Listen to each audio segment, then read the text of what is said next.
Good afternoon, dear colleagues and guests. Let me declare open a session of the Dissertation Council for Defense of Nechaev, Alexander Vasilievich, for the degree of Candidate of Economics, Specialty 080001, Economic Theory, on the theme Neoindustrialization of Russia, Strategy of Technical and Economic Development. At the order of St. Petersburg University, dated the 29th of June 2020, number 6019/1, me, Universitetskaya Elena Mikhailovna, Doctor of Economics, Professor of the Department of Economic Theory and Economic Policy of St. Petersburg University, was appointed Chairman of the Dissertation Council. Other members of the Council were appointed with the same order, and let me introduce them to you. Lakin Alexander Nikolaevich, Doctor of Economics, Professor, Head of Department of the Economic Theory and Economic Policy of St. Petersburg Economic University. Rumyantsev Mikhail Alexeyevich, Doctor of Economics, Professor, Head of the Department of Economic Theory of St. Petersburg University. Haikin Mark Mikhailovich, Doctor of Economics, Head of Department of Economic Theory of St. Petersburg Mining University. In the remote access mode, we have Dyatlov Sergey Alexeyevich, Doctor of Economics, Professor of the Department of General Economic Theory and History of Economic Thought at St. Petersburg State Economic University. For a good reason, is absent from this session Lymishin Kapetsugage, Doctor of Economics, Head of the Department of International Political Economy at the Belarusian State University, Belarus. He sent his review that shall be presented by the chairman. The degree applicant Nechaev Alexander Vasilievich is also present. To improve the quality of communication, please, dear colleagues working in the remote access mode, please switch off your microphones, but remember to turn them on when you're given the floor. Let me also inform you that our session is being recorded and broadcast online at St. Petersburg University website. The speeches are being simultaneously translated from Russian into English or from English into Russian. During the broadcast of the Dissertation Council session, an email address is currently displayed to which all the attendees can send their opinions and questions to the candidate online concerning his thesis and the ongoing scientific discussion of his speech. These questions shall be forwarded to me by our technical support department, and I shall read them during the discussion. Questions should be related strictly to the applicant's speech and the content of his thesis, and it is mandatory to indicate the name, position, and place of work of the author of the question. Questions that are not related to the scientific discussion. Sergey Alexeyevich is gone, so we have to take a technical break. Так, продолжаем наше заседание. Let us continue our session. Questions that are not related to the discussion, the thesis and assessment of the thesis shall not be presented.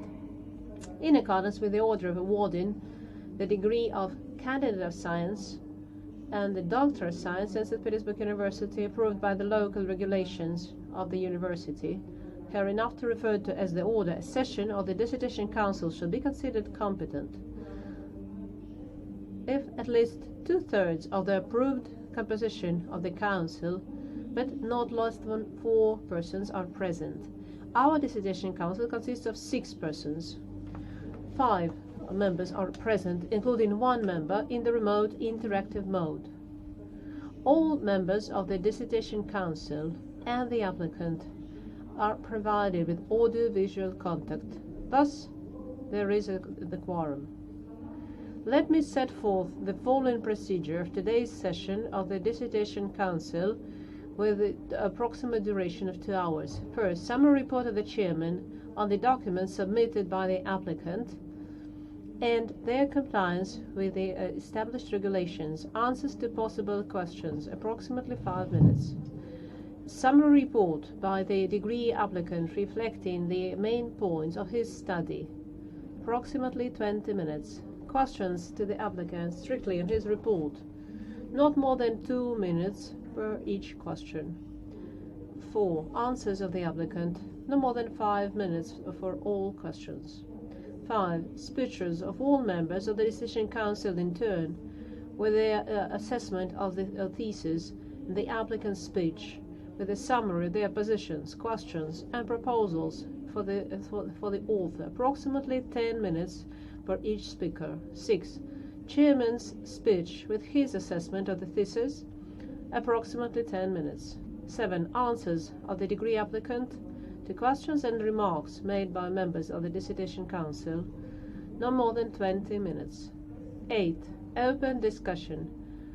Speeches at request of those present at the defense, with a summary of their positions and or with specific questions and proposals for the author strictly on the theme of the study, no more than 2 minutes for each speaker. At that, all the speakers are kindly requested to register in a registration sheet and to introduce themselves in full before speaking.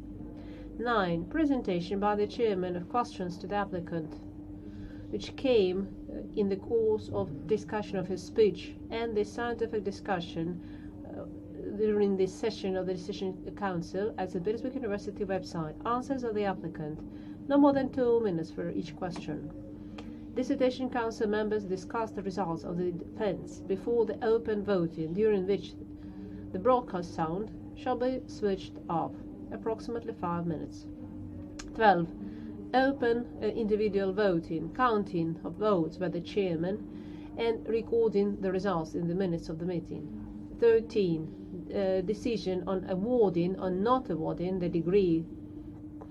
And 14. Closing remarks of the applicant, no more than 2 minutes.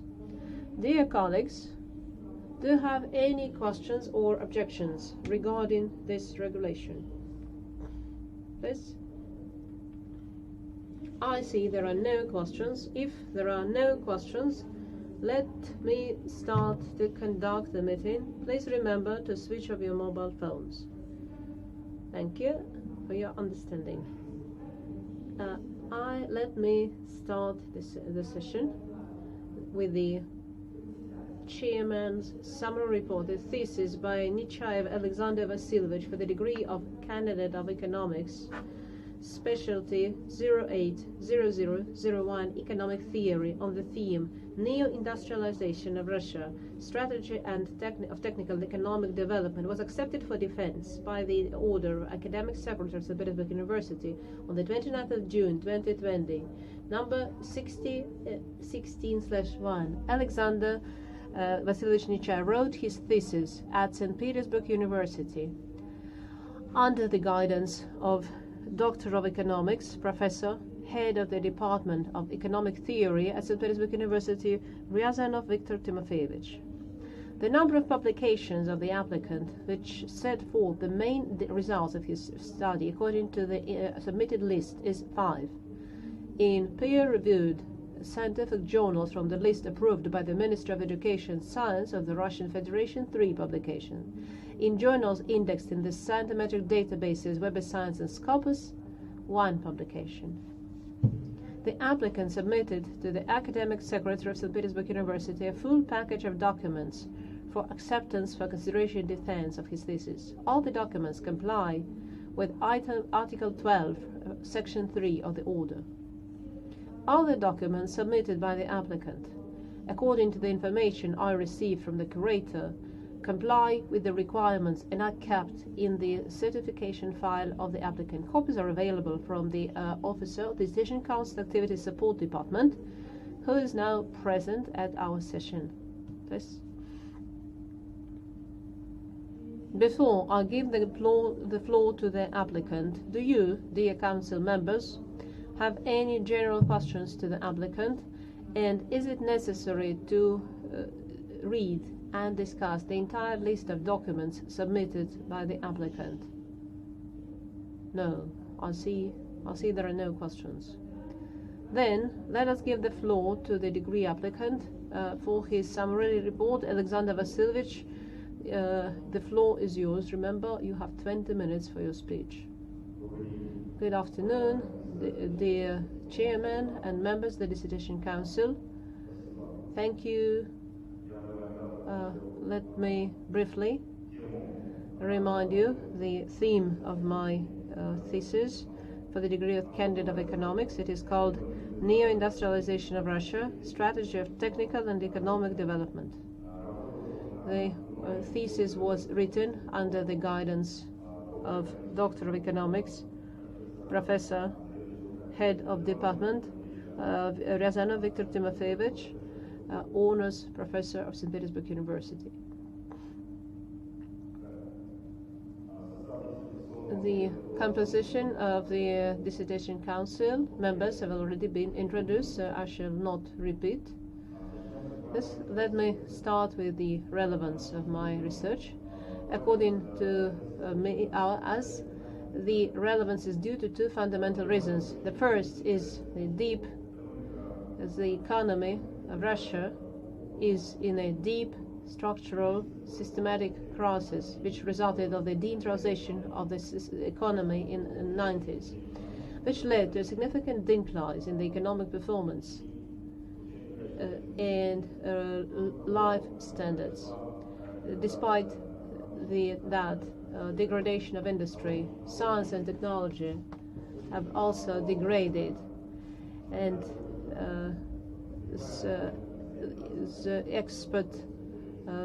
the economy then was became very export-oriented, oil, gas, and timber. The second reason is in the fact that the global trends indicate a slowdown in the economic development in industrial and information computer epochs, with simultaneous deployment of the fourth industrial revolution and fast development of the new progressive technologies, which, as seen by the experts, will become the basis for the new sixth technological mode, according to Vasilievich. And finally, I must mention the new crisis caused by the virus pandemic this year.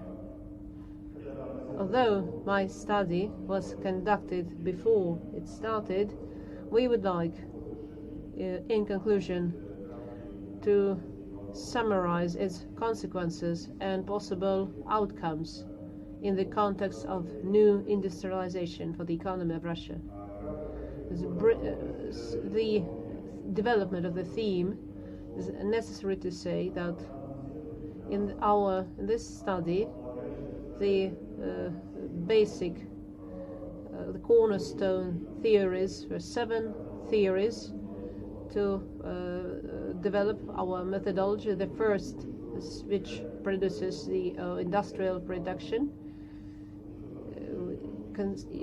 with consideration of the potential of the economics, with transition to development and introduction of new progressive NBIK technologies. This includes a number of works by national authors: Gubanov, Bodrunov, Ryazanov, Glaziev, Sorokin, Tolkachev, Lenchuk, Amosova, Kulkova, Buzgalina, and many other prominent scientists. The second line was the concept of sustainable economic development on the basis of sustainable development of so-called, which includes works of Kanaeva, Bobolov, Makar, Meadows.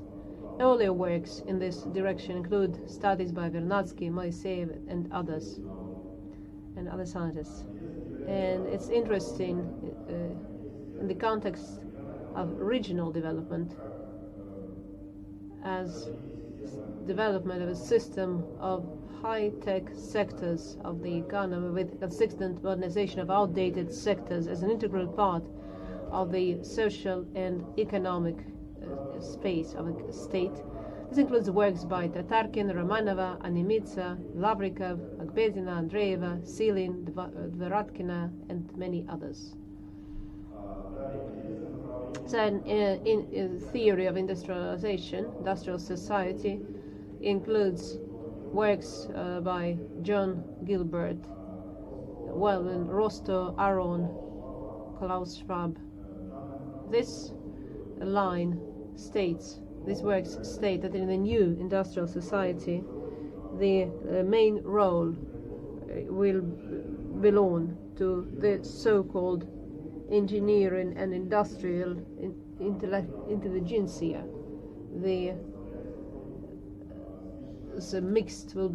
Production will be a mixed economy on the basis of planning, corporations, and markets. The planning system will belong to the corporations. And the last concept of post-industrial society, which states the need, the transition to the post-industrial economy with increasing share of the services sector, includes works by Clark, Forestier, Toffler, Bell, Inozemtsev, Stiglitz, and others. And the line of this technology, where the source of information is the subject of this. Next is important for our work is the theory of cyclic economic dynamics as a result of evolution of a military-industrial complex. This includes works by Kondratiev, Schumpeter, Mensch, Gladiev, Klinov, Rumyantsev, Ichkekidze, Yakovtsov, etc. And finally, in conclusion, the overall the fundamental contribution we think was made by works of prominent foreign and Russian scientists of the classical school and of Marxist doctrine. Here, this includes interesting works on the first industrialization of Shanin, Sokolnikov, Bukharin, Bazarov, Ehrlich, Babintsev, and others. The aim of my study is to develop and prove the methodological approaches to ensure the new industrialization of Russia and a modern model for assessment its expected impact, taking into account the quantitative and qualitative parameters of the social economic development. In accordance with this, 7 tasks were identified to study accumulated methodological experience and modern approaches to the concept and essence of new industrialization, sustainable economic growth and development, to study and identify factors that determine prerequisites for the new industrialization of Russia. 3. To develop and propose the author's vision of strategy and goals of the new industrialization of Russia, taking into account the need to restore the lost potential and develop advanced technologies. 4. To develop and propose the author's method of assessment of new industrialization on the basis of a set of economic indicators in accordance with the goals of its implementation. 5. To analyze the expected economic effect of the new industrialization, considering the measures of industrial, scientific, and technological institutional policies. And last 2 tasks, to study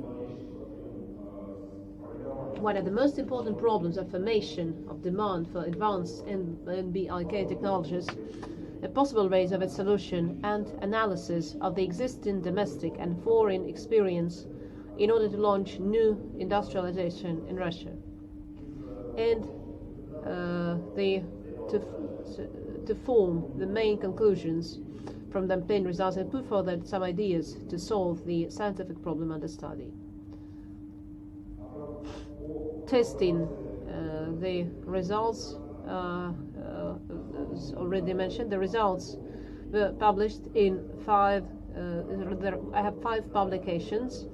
One of the journals included in the Web of Science and peer-reviewed journals from the list included in the recommended by the Ministry of Education of Russia.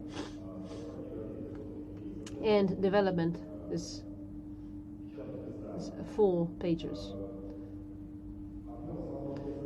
The work is 188 pages, 224 pages total, includes introduction, 3 chapters, and a list of literature. The main provisions of novelty. First, the author's approach to characterizing the new industrialization in Russia as a process of bringing the production basis to a new level based on principles of long-term technical and economic development with the help of methodology of classical, Marxist and institutional schools of economic theory. In addition, the author suggests his own interpretation of conceptual foundations of strategy for new industrialization of Russia, in considering the need to align industrial and scientific technological with the social and economic development with their phased implementation. This perfection of the technological breakthroughs and achievement in the 6 technological ways with the country of technical economic development, and second, entering the trajectory of sustainable social economic growth and development and improving the quality of life.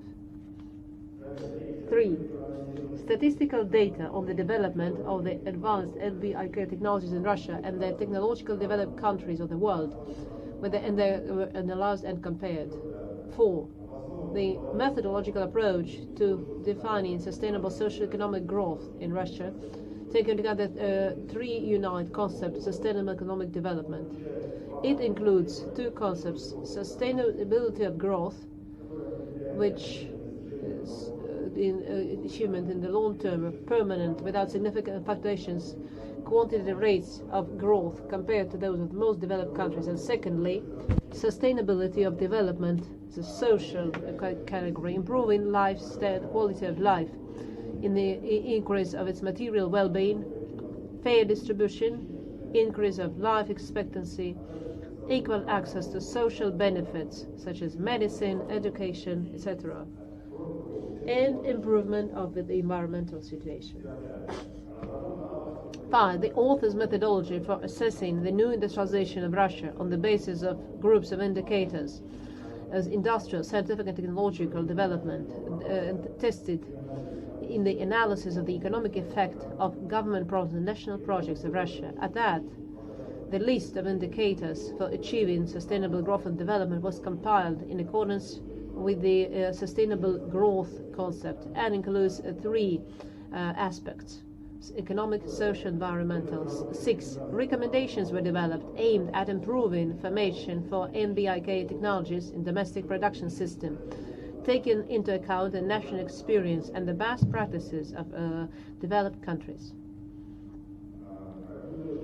Speaking of the theoretical significance, we should say that proposed approach to defining strategy, goals, and new industrialization of Russia is based on a combination of modern theory of long-term development, fundamental provisions of the classical, Marxist, and neoclassical schools, and the concept of sustainable development. The concept of sustainable development as a result of successful implementation of new industrialization is based on a combination of assessment of economic, social, and environmental directions. Such results allow further development of the methodology, bringing it closer to the concept of sustainable development. Practical significance consists of the 3 key aspects. First,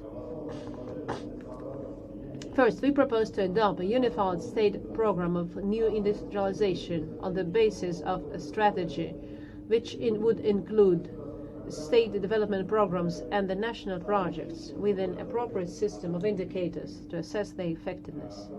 Second, we developed a methodology for assessment of the new industrialization which can be used as an alternative to generally accepted approaches, which can be used by the government agencies and specialized organizations as well as researchers and experts in the field of macroeconomics. And 3, we suggested an approach to solving the problem of formation of demand for advanced technologies in domestic industry in order to launch new industrialization in Russia. The approach includes 2 directions: public policy instruments in the civil sector in order to increase the role of private sector. Here we mean the demand for new technology in the civil sector is primarily should be based on the private sector.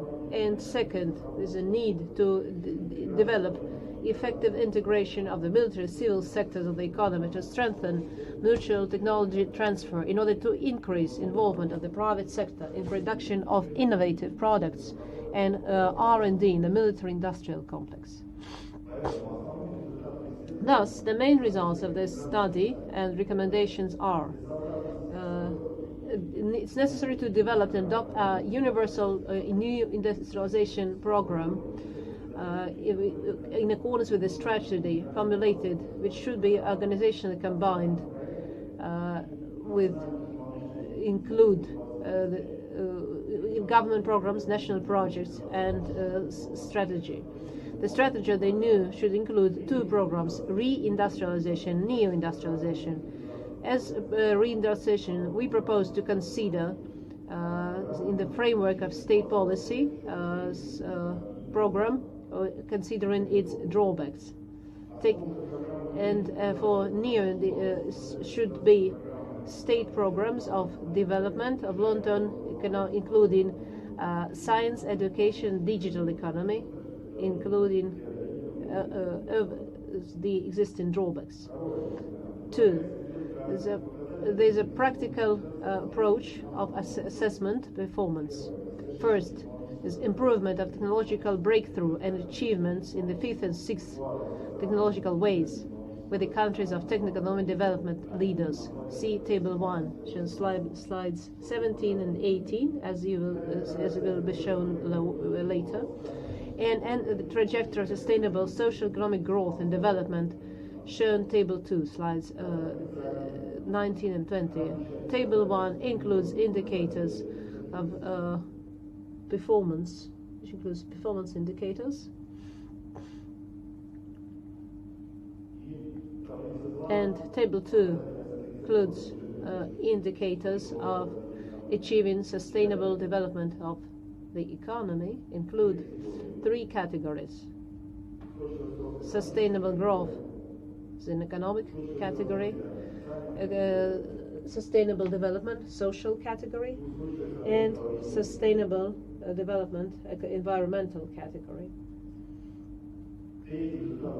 The third and final result of the study is suggestion to resolve demand for the sixth way in implementation of Universal Industrialization Program. At that, the stake of the state should be put on private sector. This conclusion is made on the basis of a study we conducted in Chapter 3 of this thesis on formation for advanced technology of the sixth way in the civil sector, on the basis of comparative analysis of projects in Germany, made in China 2020 in China, and the national technology initiative in Russia, and analysis of integration of the military and private sector of economics in the United States, Germany, China, and Russia. In two spheres, we suggested a number of recommendations to solve the problems, the existing problems. To solve the stimulation problem of the private sector, demand in the private sector, the sixth-way technology in the system of production, we suggest develop a single universal guidelines to increase transparency of the innovation process is a private sector, such as subsidy and tax privileges and innovative. At that, we believe that the benefit should be different for large, medium, small, and micro enterprises. So to make it more attractive to small and medium enterprises. Anyways, we should it is where participation of the state does not exceed 50%. Next, it's also essential to include universal rules on the basis of existing rules. As the realization of a national initiative, it is necessary to form cooperation on PPPs between state and private sector, including small and medium enterprises, And implementations of such PPP projects should be on the basis of agreements on investment cooperation that would promote technology transfer between. Fourth, speaking of reindustrialization, we insist that it is necessary to own production of microelectronics, semiconductors, microschemes, information technologies, hardware, and import industrial on the basis of microelectronics and information technologies. In general, we believe that it is necessary to increase investment of state on industrialization of the state to values comparable with leaders such as GDP capital formation 30-40 of GDP, cost of science and technology on research and development at least 3% of GDP. At that, the share private sector should be at least 50% of total investment. 6. Include in entrepreneurial sub-program, we should aim at stimulation the culture of innovative entrepreneurship.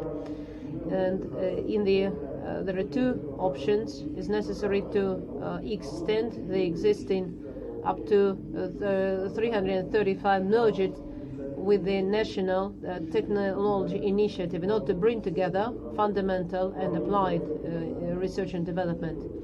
Should be transferred to the government of Russia under the control of Russian Academy of Sciences. At the same time, it's necessary to include share by GDP up to 30-40% by 2035. It would be good to acquire the domestic state corporations of foreign private enterprises and shares, state buying shares in private enterprises in high industry and science intense spheres where our scientific technical reserves are the least, including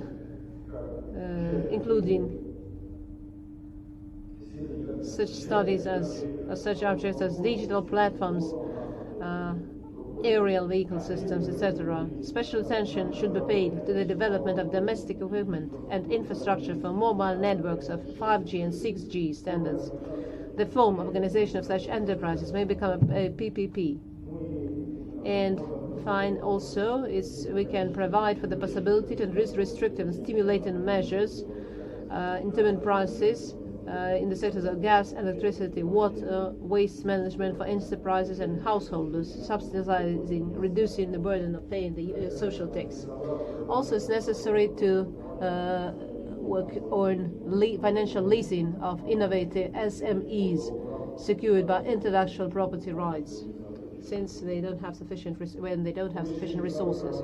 In order to solve the second problem, to improve integration of the military and civil sectors and technology transfer through increased demand from the private sector, we suggest to supplement the list of critical technologies set by the President of the Russian Federation, number 899, on dual technology, with military technology is dual technology.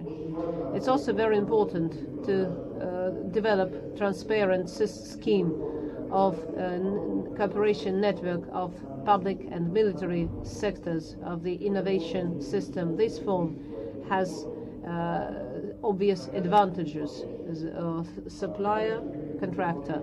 Is necessary to include centers for technology transfer in the infrastructure of national military corporations to transfer technologies from the military sector and vice versa. Such technology in both ways can be invested on military corporations. Technology transfer should be conducted on the basis of investment cooperation agreements between all participants in the research and development projects that will increase interest and responsibility for the implementation, allocate tasks and costs. It's important that the Ministry of Defense, including its research organizations, had access to the entire civil infrastructure of the R&D sector, and National Technology Initiative would be involved in projects related to the military significant R&D. In case of military-industrial cooperation, it is necessary to create innovative, small and medium-sized enterprises and to involve such enterprises to R&D projects. All these measures, in our opinion, should increase the share of innovative small and medium enterprises in the state military commission up to 30% of total amount of orders. In addition, it's necessary, according to us, is to increase military expenditure on R&D, and at the same time it's necessary to increase expenditure on fundamental applied research, to change the structure of expenditure to the level comparable with that of industrial countries. For example, the structure of hypersound in the US today in relation to 20, 30 applied part and 100 on experimental works. According to the experts in Russia, today the ratio is 1 to 10 to 100. And finally, a separate measure stimulation for development of innovative technology and participation in R&D. In our opinion, it could be program of financial system. This program should be aimed at transformation of the financial sector. One of the options of such program could be, for example, addressing the problem in two ways: creation of a two-channel system to transfer savings into investment, which the development institutions should finance strategically important sectors of the economy and projects of and neo-industrialization. The rest shall be financed by commercial banks. Also, it's necessary to pursue a balanced monetary and credit policy, which lies in reduction of the key rate below the level of profitability of the real sector, while maintaining the macroeconomic stability in terms of inflation and exchange rate. It's also necessary to introduce some protective measures in the speculation sector and introduction of special taxes. And in conclusion, I would like, as was mentioned already, briefly to describe the consequences of the new crisis caused by the viral pandemic for the Russian economy in the context of neo-industrialization. Slide 28 shows two graphs by rate of GDP change according to Rosstat and the Ministry of Economic Development, and by the change in unemployment. These data demonstrate a significant decrease of GDP in 2020.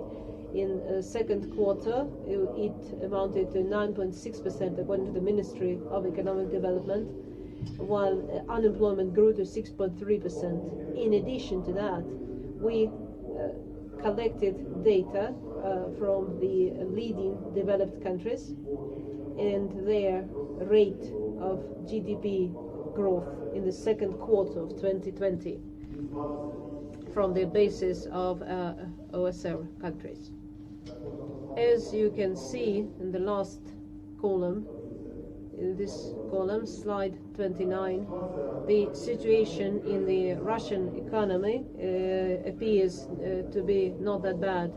Chinese economy officially showed some growth. The situation in the Russian economy exists because of support provided in the form of privileged credits to small and medium enterprises, tax privileges, unemployment benefits and other social payments. On the other hand, it's obvious that the state, as well as the other countries, was not prepared for the new challenges in development in new medical technology and the negative reaction on biological intrusion. And that is why we believe that this crisis to a great degree demonstrates the need of neo-industrialization in Russia. Thank you for your attention, dear Chairman, dear members of the Decision Council. I am ready to answer your comments and questions. Thank you, dear Council members. Do you have any questions on the applicant's presentation? No more than 2 minutes. Do we have any questions, please?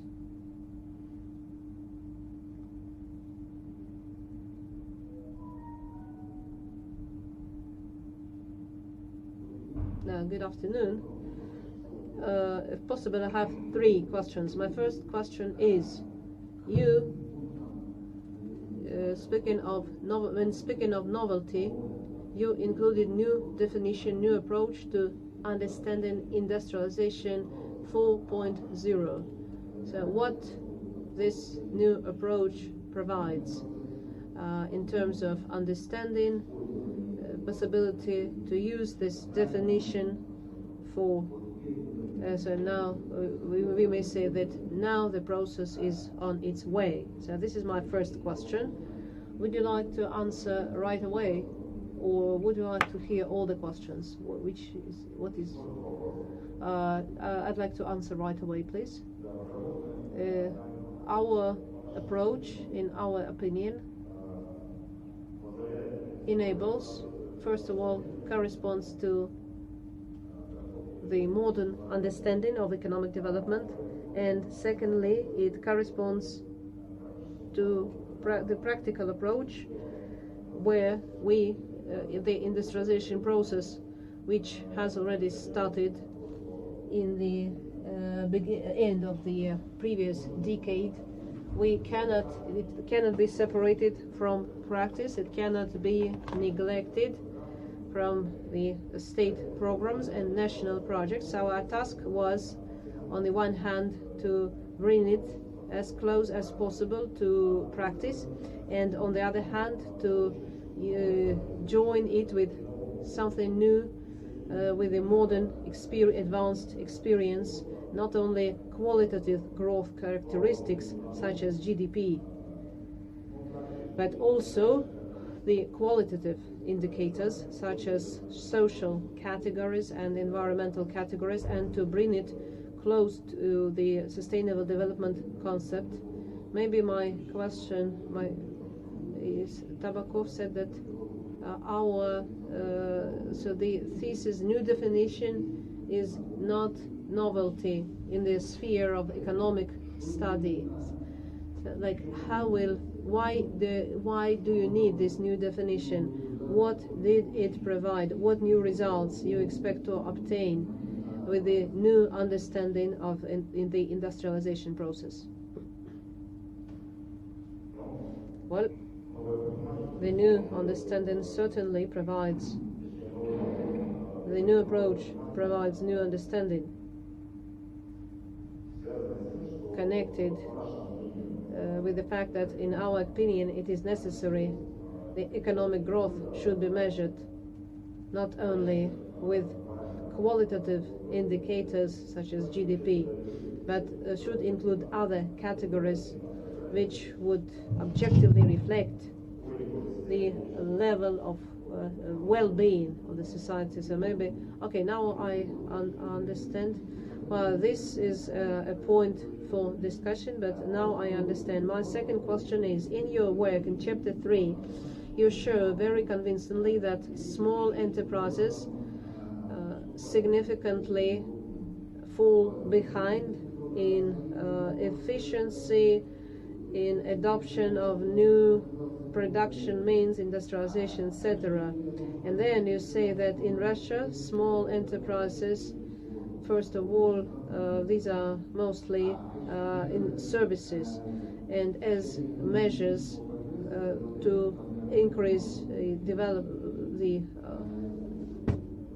scientific progress, you suggest establishing small enterprises, the industrial military complex. Is there no contradiction in this statement? Thank you for this question. No, I think there is no contradiction here, because it is necessary to develop the small and medium enterprises with an emphasis on the innovation segment. Maybe two options are possible here: optimization and transformation of large corporations, which is not always possible, and in Russia we don't have very many such corporations. And second possibility is development of small and medium enterprises of innovative type, training of innovative entrepreneurs, training in new technologies, and working in new markets. The role of the state here is in providing some technical support, which could be norms and methods of standardization, for example, accepted, which exist in Germany and China, where small innovative enterprises have good understanding of their standards, and their developments can be tested on industrial infrastructure, and then the state should organize the process in such a way that state cooperation infrastructure could make it available to small and medium enterprises. This is an organizational task, and here it is necessary, in our opinion, to strengthen the effect for small and medium enterprises necessary to develop anti-monopoly and good competition measures. And without the financial support which is today provided, maybe not in the best way, it is impossible to do without this. So these are two main spheres, which should two main set of measures that would stimulate small and medium enterprises. And here, in our opinion, there are no other ways. Thank you. And my final, purely technical question: could you go to table, like who suffered more during the virus from during the lockdown? Is a previous table. Could you go to the previous slide? Yes. Could you please tell us? I have some doubt about this data. This data, second quarter of 2020. We are talking about quarter. Is it quarter? You compare quarter by quarter. You compared second quarter of 2020 with second quarter of 2019, or with the first quarter of 2020. Here I'm talking. I compare. We're talking about. So I've compared quarters to quarters. Then it is not clear, because our statistics provides not only 9.6 but -8, and so they said the decline was much smaller. In the US they said -32%, and so here is so how adequate are your data? I understand that this statistics is very recent.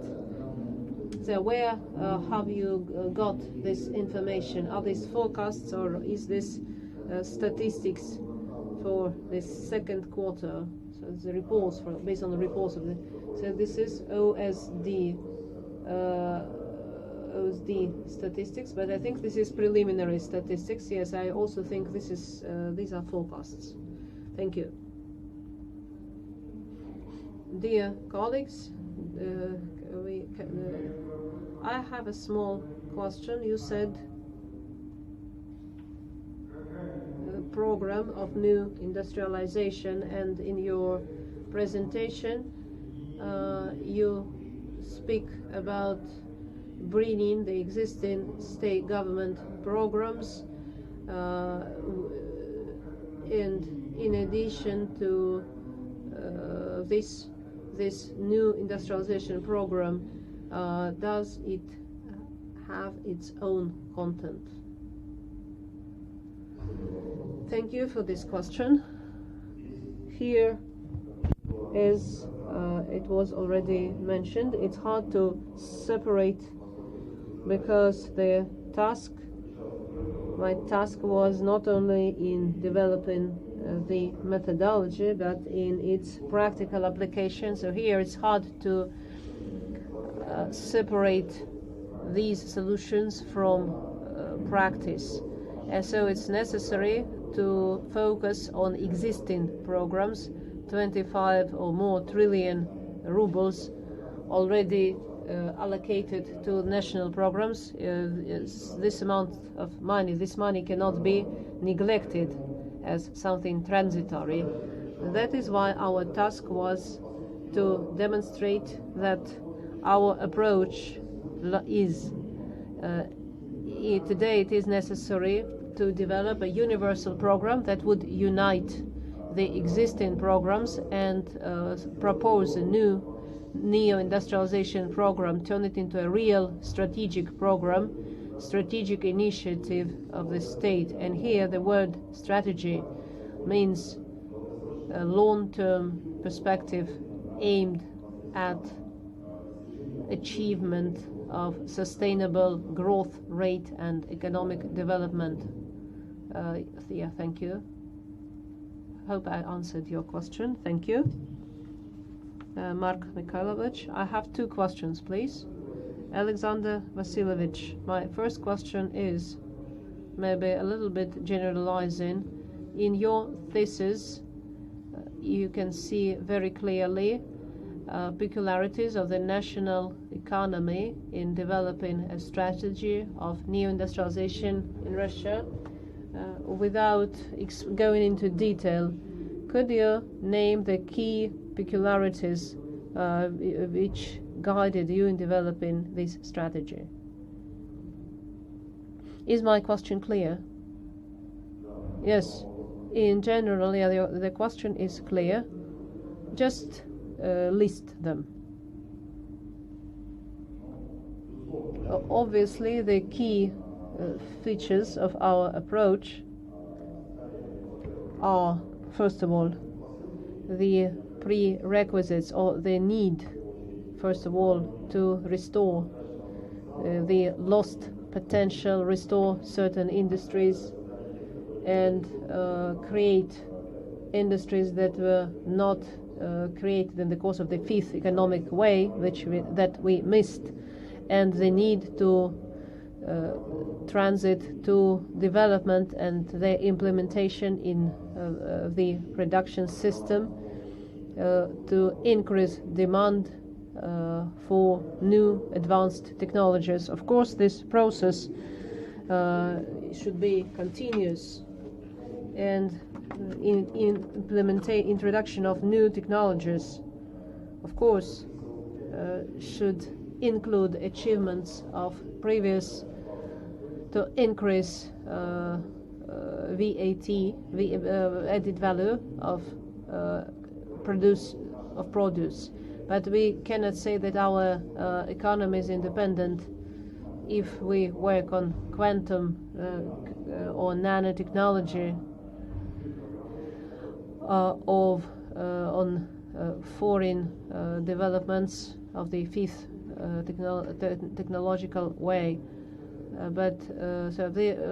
And my second question is very small, just a clarification.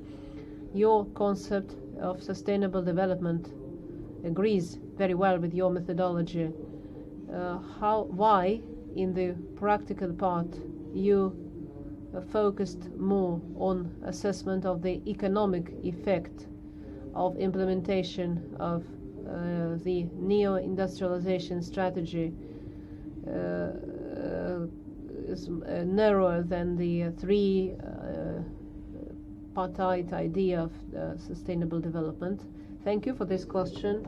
In my study, I tried to analyze all the aspects, the economic, social, and environmental.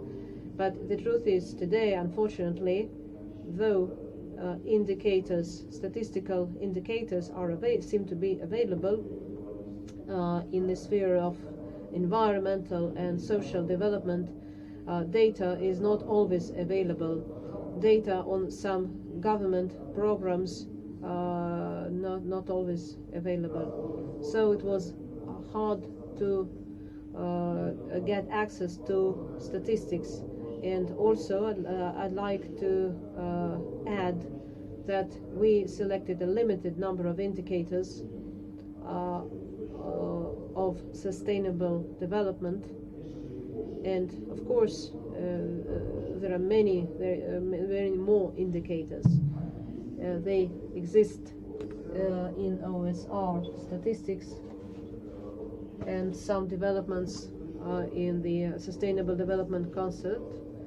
So here, the task was to, our aim was to show qualitative approach instead of giving huge tables with indicators. Thank you. Then I have a minor question. In your thesis, you suggested a program for new industrialization. One of its components is the diversity of the military economic complex. How do you start? How do you go about this task?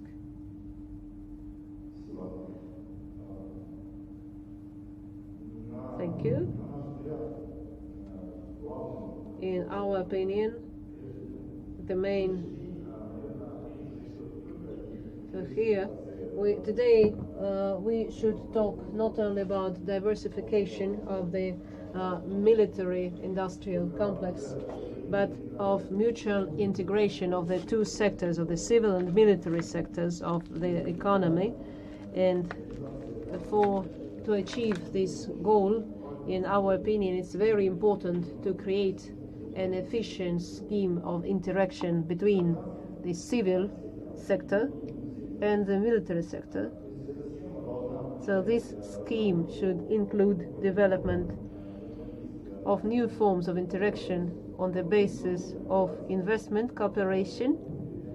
As we can see in developed countries, this form has a number of advantages to the form is in the 275th federal law on military order, where the customer-contractor system is implemented, and in innovative development and in when fulfilling state orders in this cooperation system of the state and the private sector should include participants not only of only from research institutions, but this cooperation scheme should also involve producers, researchers, and the financial institutions. In addition to that, the military industrial corporations should create contemporary technology transfer centers and define the list of technologies that could, from the military industrial complex, be transferred to the civil sector and vice versa, to achieve some kind of synergy effect from implementation of this scheme. And finally, of course, it is necessary to look for opportunities to increase state expenditure, especially of military expenditure in the sphere of research and development. First of all, to allocate this expenditure to fundamental research, which happens. Thank you. Sergey Alexeyevich, do you have a question? Can you hear me? Yes, we can hear you very well. Please. Alexander Vasilievich, my first question is, today we are in a difficult transition period, which is characterized by strengthening of global hyper competition, and contradictions become sharper, not only between Russia, European Union, and China. This Russia is also involved in this process. And we can see it affects the Russian economy, are seriously affected by sanctions. In your thesis, you made many good suggestions to increase expenditure in the military sphere, but now one of the main challenges is the income part of the budget, because many projects in which considerable resources were invested, such as Nord Stream, for example, where huge resources were allocated because of sanctions.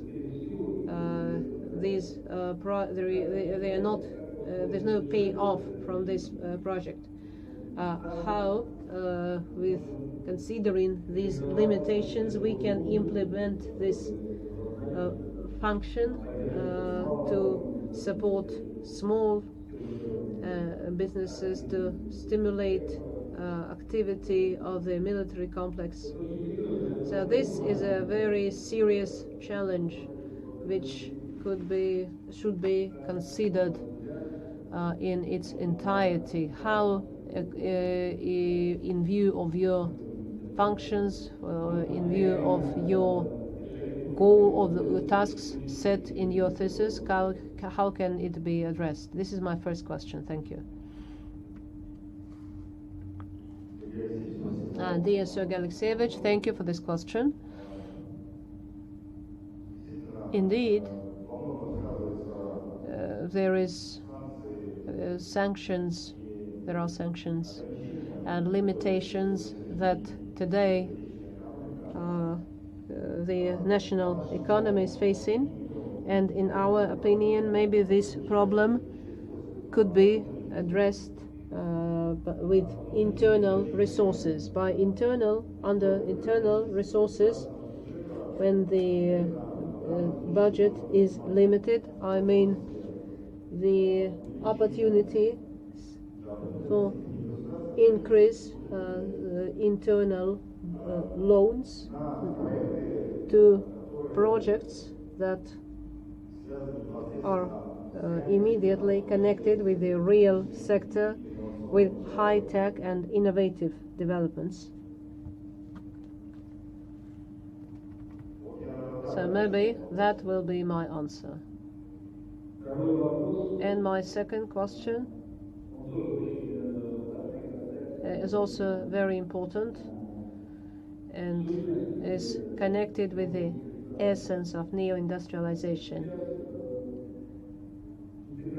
Today, integration, convergence of technology and business processes, service is a mainstream line, is the main path, path selected by the main companies of Russia and other countries. It's transformation of Sberbank into a new system.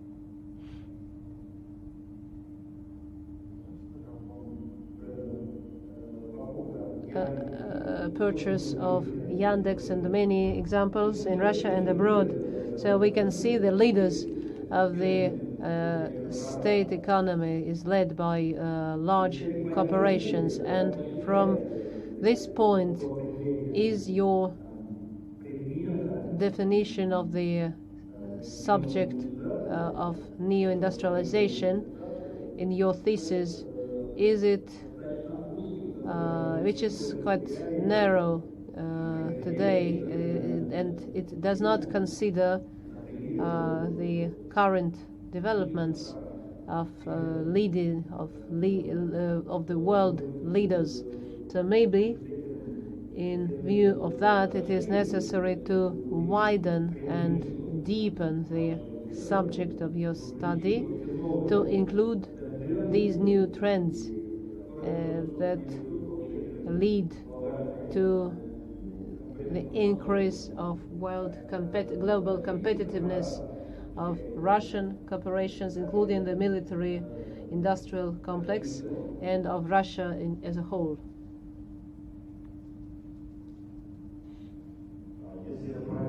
If I understood the question, you are talking about using resources of large corporation for new industrialization. So here, on the one hand, it is necessary, of course, but on the other hand, such mergers and acquisitions as purchasing, acquiring Yandex by Sberbank planned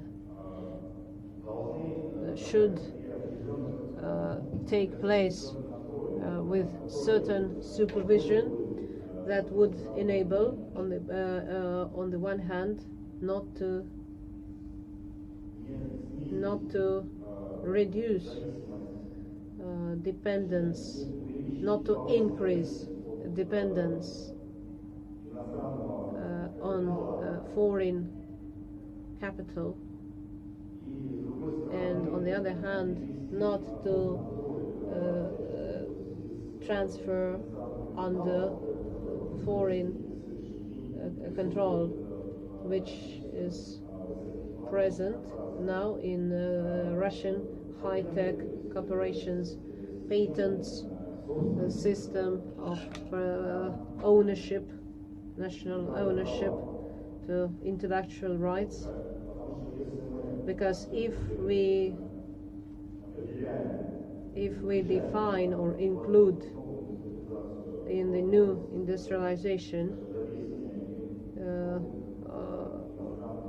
include major foreign corporations or Russian corporations with foreign capital, in this sense we undermine in a way the possibility to create our own scientific technical reserves and the right of ownership for developments.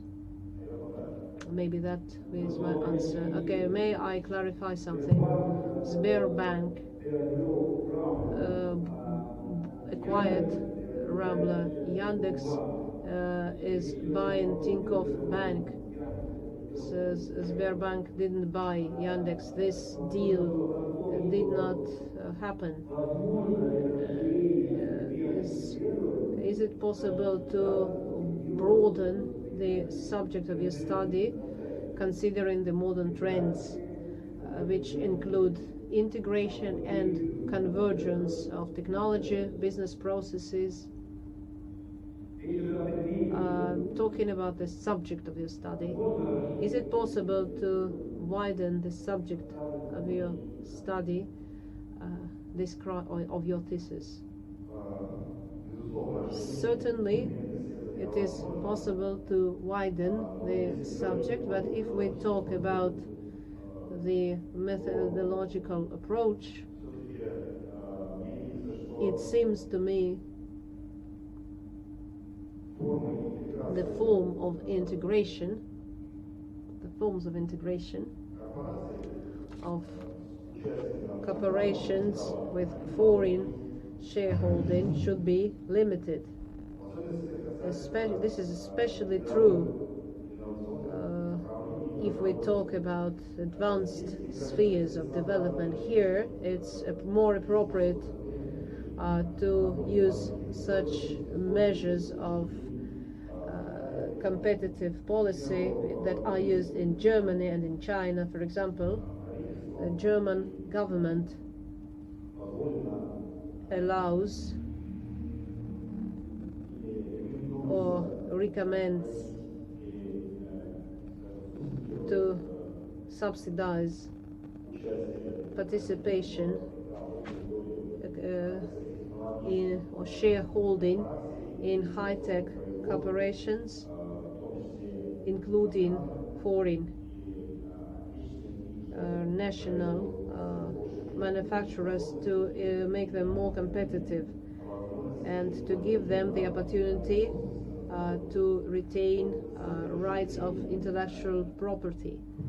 And from this point, increasing in our methodology some institutional measures in the sphere of anti-monopoly policy, and including them in the new industrialization program would be appropriate. But if we talk, for example, about participation of foreign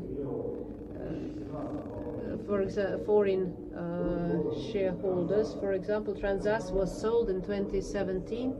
This is a company which is a leading developer of automated systems for ship navigation systems, and the leading development in the world. And today, a Finnish company is not only the owner of the company, but all the rights of intellectual property of all the developments, and exercising more control in this segment. So we lost already. Transas, at the time it was sold, was included in the National Technological Initiative, and after it was sold, it withdrew from the National Technological Initiative. So some discussions took place, but unfortunately the company left this project, withdrew from this project, and is not working in the framework of the National Technical Initiative. Thank you, Vasi. Thank you, dear colleagues. Next, let me inform you that we have no external reviews, and now it is time to hear reviews of the Dissertation Council members. Since all the reviews were published at St. Petersburg University website, I suggest you read or focus on the key points and questions or comments to the applicant. Do you have any objections to this? No, we have no objections. Thank you. Then let us hear the reviews of the Dissertation Council members. I'd like to give the floor to Professor Lekin Alexander Nikolaevich. Thank you. How long do I have? You have approximately 2-3 minutes. Very well. I'll try to make it. Then, with your permission, I will not read. I shall not talk about the positive. So the relevance is obvious. It contains evident own developments that could be described as novelty, but since we are in a discussion, we are having a discussion, and so let me focus on my drawbacks and questions which occurred to me as I was reading. So these are very specific, but they are quite typical. This monetary problem and the possibility to use money. There is a table, and then the author talks how if feasibility is 5-6% and interest rate doesn't go below 8%, then the economic activity in the sphere doesn't make sense. This is inaccurate because interest rate paid in the processing industry reduced by costs. So remaining profitability of 5-6%, that's in addition to the interest rate. Though obviously, of course, the lower the rate, the better the investment activity is. But if we think about that, it's necessary to stop, which is not happening. There are some inaccuracies connected with some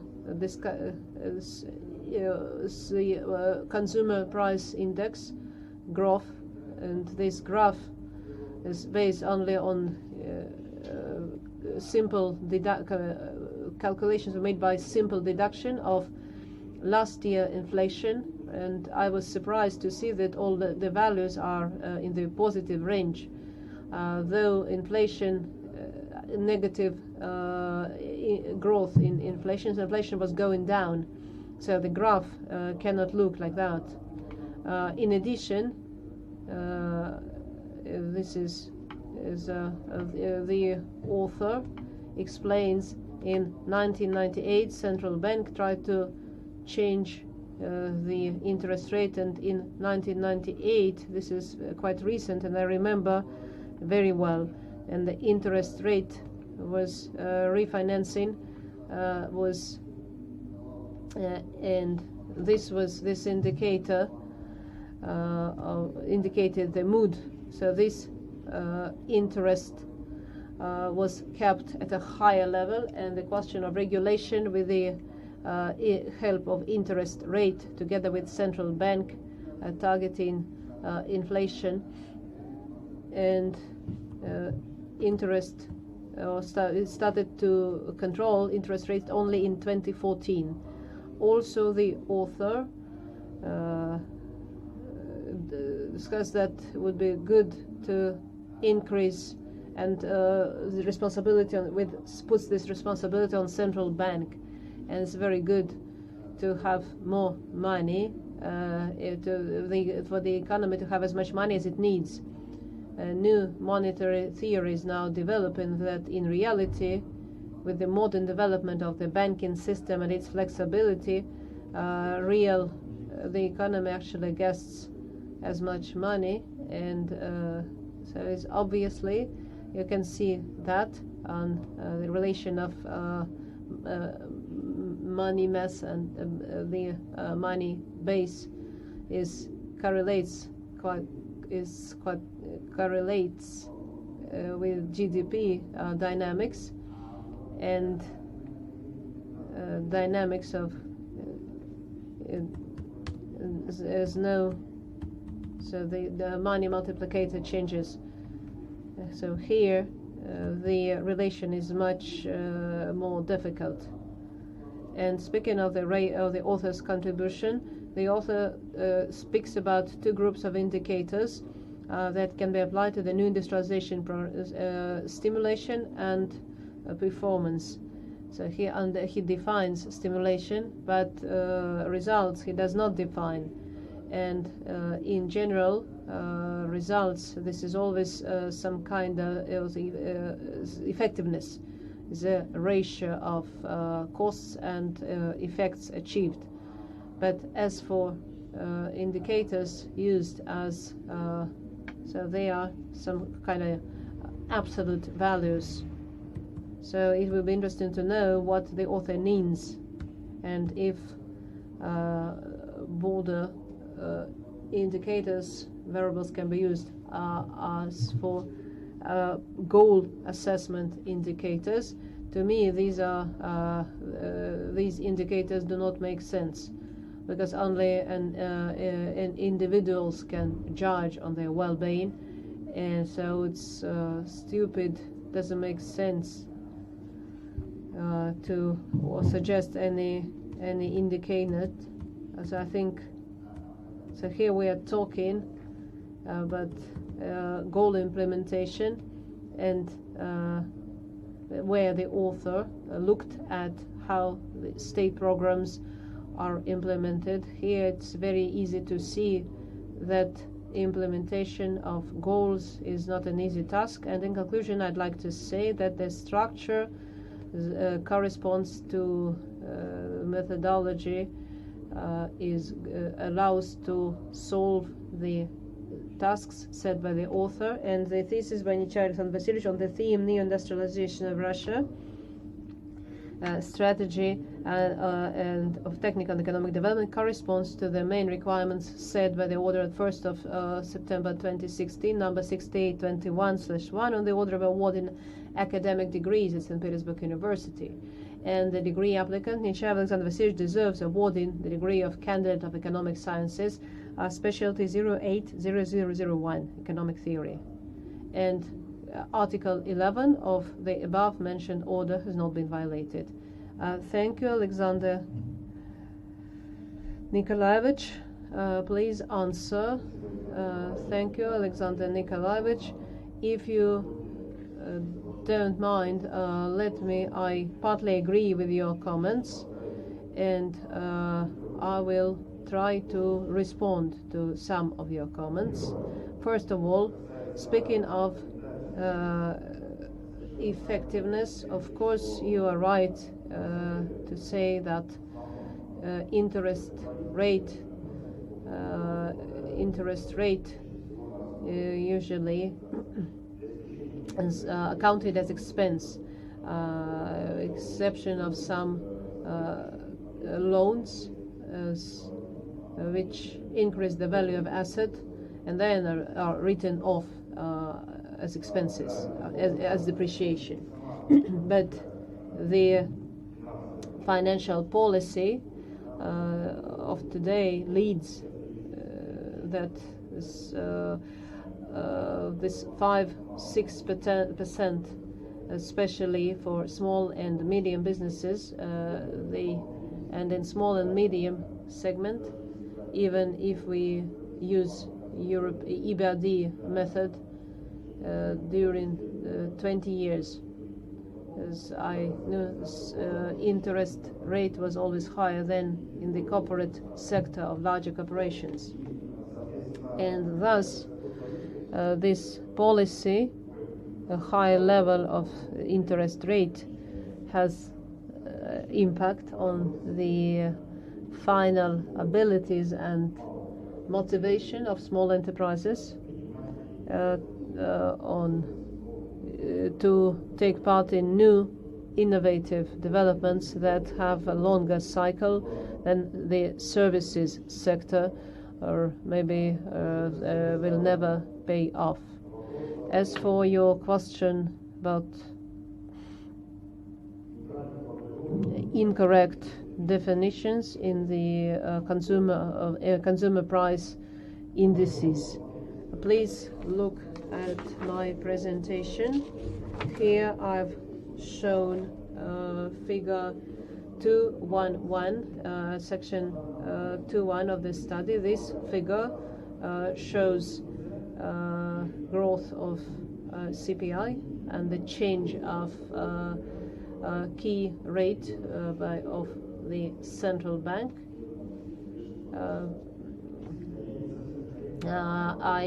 In the work, maybe I have not properly defined the CPI growth rate. So what do I mean? The next slide, I put a table which in calculations data that was used. If you look at it here, is data for consumer price indices by year given in percent. So we see some growth here, and if we go back to the previous slide shown earlier, to have the to combine the key rate data in this range from between 100% to almost 20%, 15% in 2018. So this is mean indicator. In order to combine the two graphs in one figure, we decided of these indicators to deduce these 100%. So we mean growth, not by year. That means that instead of growth according to the text, the graph is right, but in your text you promise that you will show the changes in inflation rate. Yes, I agree with your comment. The mistake is in the text. Next, speaking of refinancing rate, indeed, I agree. At that time, I don't have the full information of how the central bank stabilized the macroeconomic situation. The information that I have is that refinancing rate according to the experts, including Kommersant newspaper, some article. The central bank in 1998 provided loans or overnight, and the refinancing rate was an indicator for deposit policy and removed pressure from the ruble in 1998-1997. That is why, to some extent, it seems to me that this rate served as an indicator, was an indicator. It indicated the mood of central bank. So today it no longer indicates. You can get more or less money depending on what operations you expect to get money from the central bank. Inflation is through interest rate, but it could not do that at that time. Thank you. Next, regarding the possibility to use the indicator such as is the central bank may only influence the monetary base, and it also includes, among other things, it has the following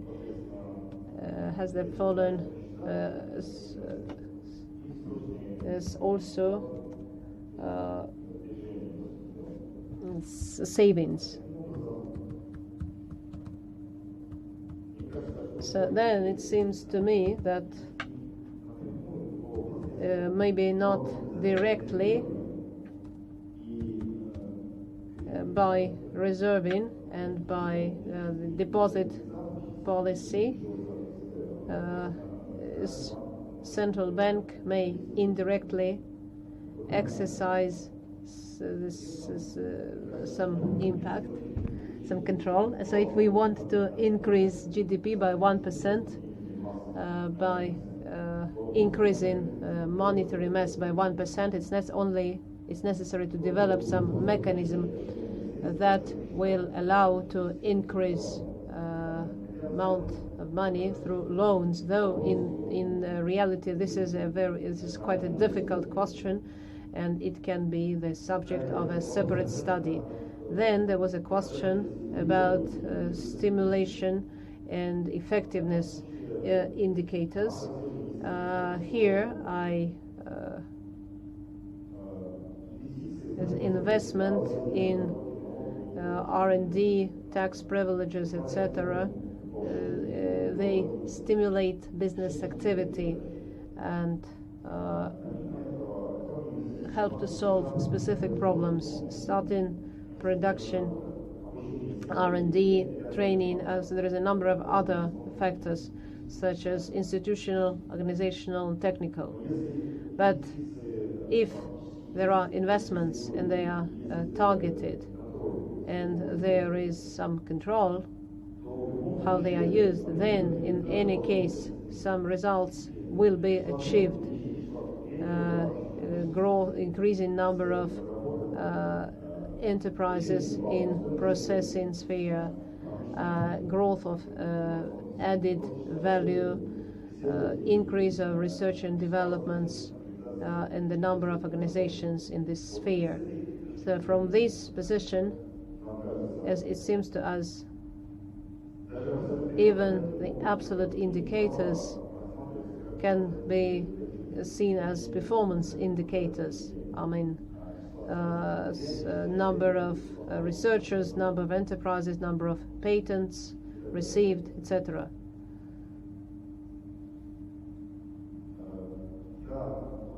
Yes, speaking of the name of the table on page 95, goal assessment indicators. Indeed, the title maybe is not good, but I wanted this title to demonstrate that these indicators should serve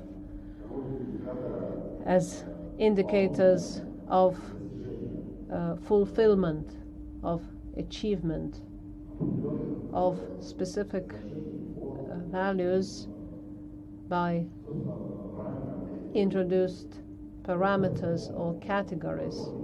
So maybe the title indeed is not good.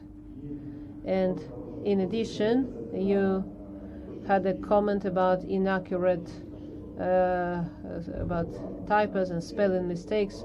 Of course, I found them, but unfortunately, most of these typos I found 3 months at the time I was writing it. I was living in this work, and I was too focused on the contents, and I could not and the opportunity to respond to my opponents. And in general, all the comments, I think, are well grounded, reasonable, and the most important thing for me is to express my sincere gratitude, because some lack of understanding of some economic categories and concepts and terms that I had with the help of your comments, Alexander Nikolaevich, I get better understanding of these terms and concepts, and I will be more careful I will use these terms and concepts more carefully. Thank you, Alexander Nikolaevich. Are you satisfied? Yes, I am. Thank you. Then let us continue, and let us give the floor to Mikhail Alexeyevich Rumyantsev. Mikhail Alexeyevich, welcome. I would like that the author succeeded to overcome narrowness which is often found. The work is both deep and broad, and the questions we're giving him a hard time, but that's because he set himself such a broad field for research. As for the work, the author focuses on all the main challenges the Russian economy is facing, innovations. So these indeed is a very difficult task, because it includes macroeconomics, new social relations, income, education. The author sees many problems, but indeed for industrialization of our economy, this is the key source of today's imbalance and the crisis that we are still unable to overcome. So the three main spheres of the study that deserve support: financial support of neo-industrialization, where here, when the author writes about the multi-channel credit system of new industrialization, he develops, he elaborates, puts meaning into the concept of his academic advisor, Viktor Timofeyevich Ryazanov. The second point, unlike many works on new industrialization, where authors just say this is a good thing, the author's talking why it will be good, and develops his own indicators, targeted indicators that not only with structural changes but also with social benefits, social effects of new industrialization, talking about expenditure, added value. So he's trying to solve a challenging problem, to bring the conversations about new industrialization to some be in the sphere of actual business and actual results. And the third line I would like to mention, which is also very important, all the questions of new industrialization run into there is no private demand, no corporate demand, and the author devotes a lot of attention to this key issue.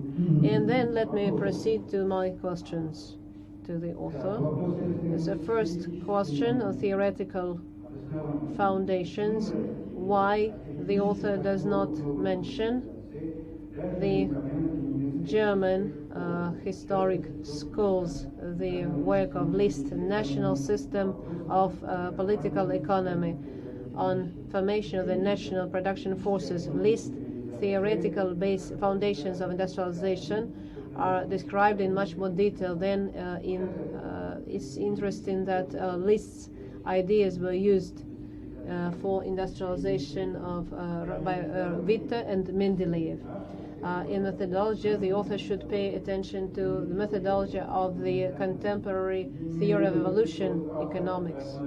So the author considers political economy and other respected spheres of economics, but for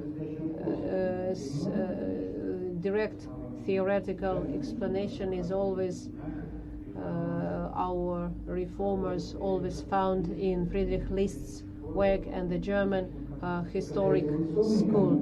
As for the evolution economy, I think it is very close to the author's research because it is connected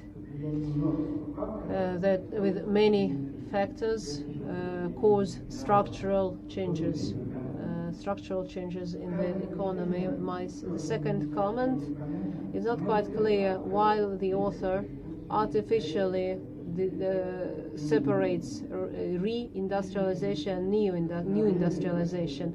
In reality, restoration of sectors of real sector should be based on technologies of the sixth technological way.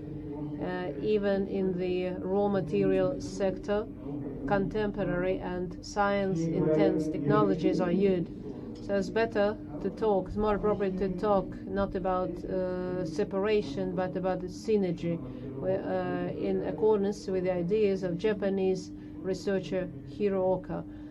Why is it necessary? Maybe the author could explain why is it general in principle to separate re-industrialization from ne-industrialization, because in every sphere industry is restored on the basis of new technology, big data, of the fourth economic way. So we need new technology to restore the some spheres of economy. And here Hirooka quite rightly talks about some technology exaltations. So here this division is artificial. My third question: what is the potential of using depreciation payments of Russian enterprises in transformation of savings into investments? Because the author devotes a lot of attention to transformation of savings to investment. So I have a question about how the depreciation funds of Russian. The fourth question: in the a lot of attention is paid to the experience of Germany and China in creating demand for big technology, the new industrial strategy, but the valuable experience of these countries is reduced to its value for small and medium enterprises in innovation projects. What are the principles, methodology, and instruments of managing industrial development of Germany and China that can be significant for Russia? The author uses many interesting materials when talking about the industrial policy of Germany and China, but at the same time is not used on different hyperphysical and management, information algorithm, chain management. So while China is creating a national chain which unites enterprises, the state, and science. And the authors mostly talking about the significance of small and medium businesses, and with all the significance of this story, small and medium enterprises in Germany and in China do not have the key role. The key role is played by large corporations. So it will be interesting. I would like the author to explain where, for us, what are the limitations and what are the opportunities for us in the use of industrial policies already common in Germany and in China, how the large spaces and heterogeneity of Russia may impact the new industrialization. When industrialization took place in Russia, we may think of two periods: industrialization of the Russian Empire and Soviet industrialization. The space factor was always taken into consideration.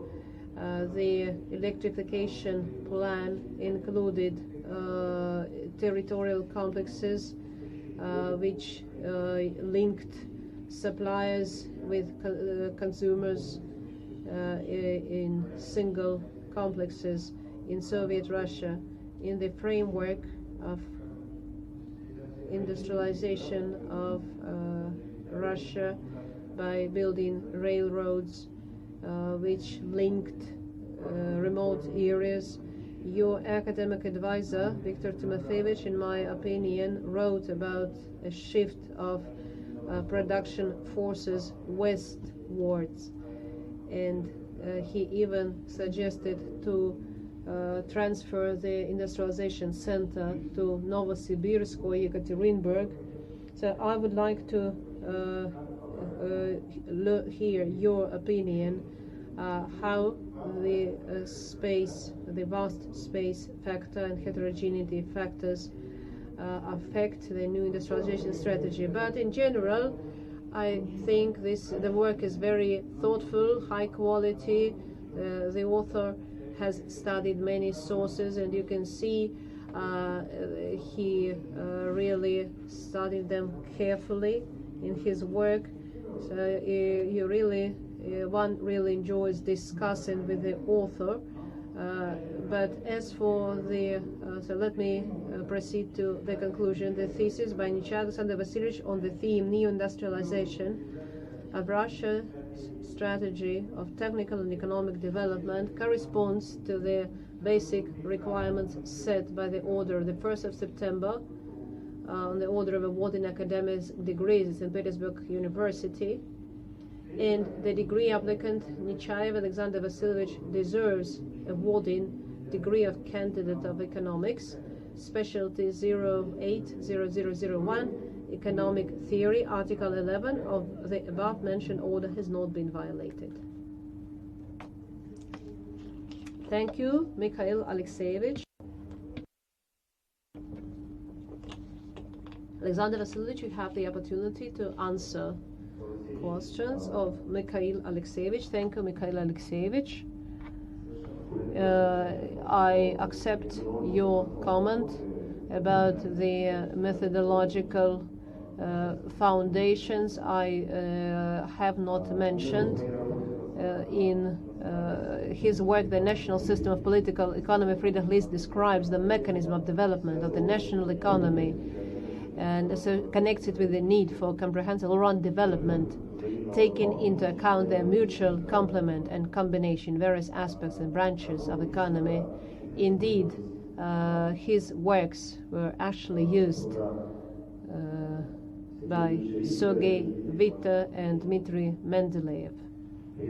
And at that, in my opinion, the English School of Political Economy does not detract from the importance of development of productive forces, since Adam Smith saw the welfare of the society in the development of production, which in his opinion was resulted from such factors as a share of population in production and productivity. At that he believed the productivity is higher, the higher is labor.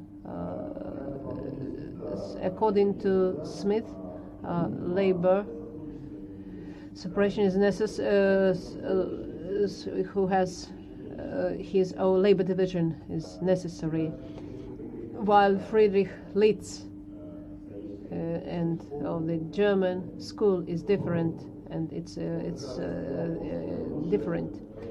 Believes the best productivity, be it in the economy, sector, or industry, is achieved not only through labor division, but rather through association of productive forces, when different types of work are performed by productive forces connected by the common goal. Acting together, they produce more than productive forces with labor division, with different economic interests.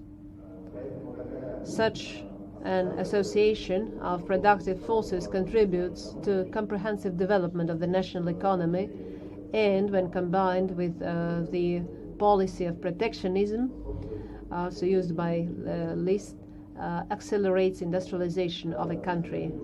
And unfortunately, this was not reflected in my thesis, mostly because the ideas of the English classical school are more common, those of German historical school, although your comment is very interesting. I will take it into consideration in the future. As for the evolutionary economics in its modern version, for example, the evolutionary theory of economic change by Nelson Winter, in my opinion, this is a separate direction of economic science, and it studies the development, the evolution of systems, institutions, from the point of what mechanisms of formation of rules and norms, as well as the reaction of firms and industries to these rules and norms. Of course, this direction is very interesting from the point of assessment of how the routine in such institutions as education, science, and culture to strengthen the synergy in the innovation process. But in my opinion, the study of this theory in the context of new industrialization by its scale requires a separate study. As for the division of new industrialization and reindustrialization within the same program, in my work I emphasized this to identify and indicate drawbacks and the need to develop industries that were not created within the fifth economic order. So here I emphasize the need to create full semi-microelectronics, semiconductors, otherwise the transition to the sixth technological order and the use of borrowed technologies of the fifth order will not be we will not be able to consider it our own, and we will not be independent. We will still depend on foreign technology, and for this reason we can also consider ourselves to be subject to interests of some countries, and that will be a threat to the economic and national security.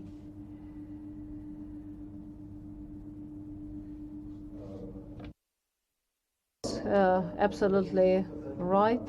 The question was very appropriate about depreciation, and that is a very interesting question. The thing is that in practice in USSR there was control over the use of depreciation funds, which was abolished in 1992, 1997, and 1998. Thus, there is a situation where the depreciation fund is accrued depreciation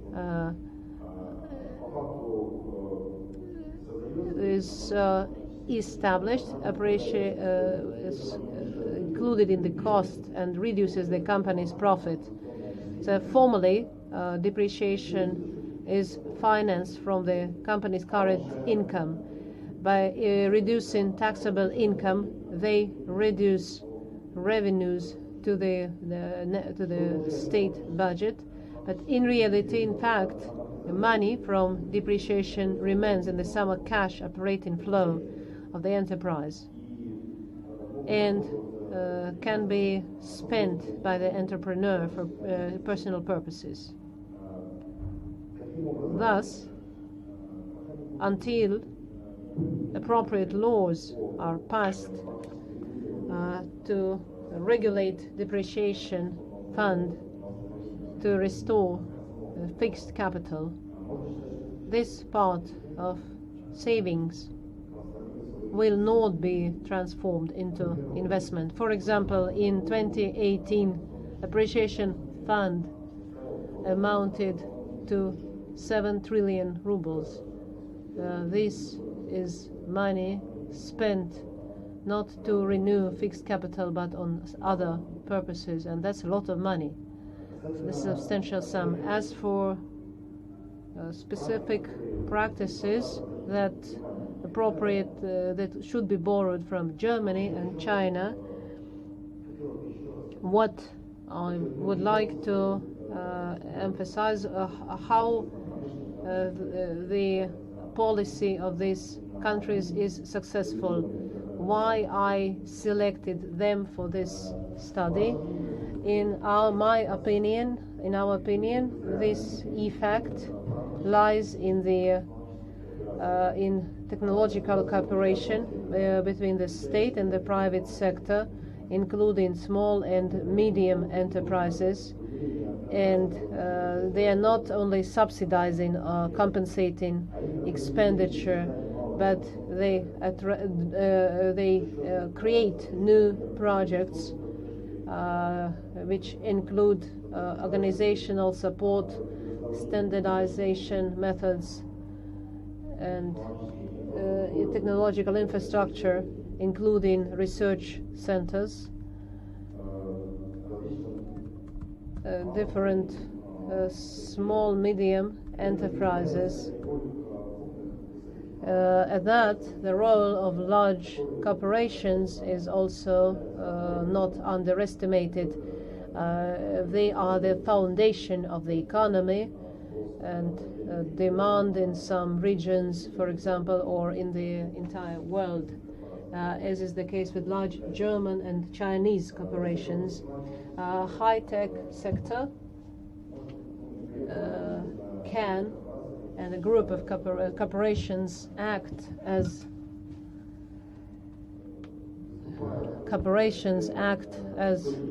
source of jobs. They create many jobs for the population, but high-tech sector of corporations is demonstrated by many researchers in the situation where geopolitical struggle is getting more intense. The economic decline make it necessary to attract and to train new entrepreneurs to new technologies and new markets. And the job of the government of China and Germany is to provide such enterprises with adequate infrastructure, technological and industrial, and with financial resources to feed. And of course, in Germany and in China, the segment of small and medium enterprises, including processing, takes 33% and 38% in China, and only 12.8% in Russia. But if we don't instead of establishing large corporations, instead of establishing innovative entrepreneurship and motivating development or participation of entrepreneurs in new developments, the problem of transition to the new production system will be very hard. And about specific measures that could be taken from successful policies of China and Germany. First, the very system of cooperation built in these countries, from research and development to supply to consumers. And today such chains are created in the framework of the fifth economic order. Such chains, with the help of appropriate projects, are built on the basis of the sixth order. The state provides its infrastructure to SMEs, and same with investors. They provide information, support, and standards. And in the national plan of Germany, it says that the gross added value by 2030 should reach 25-30% of GDP. In our national programs do not include this. High level of investment in Germany amounts to 30%. In China, approximately 40%, 2-3%.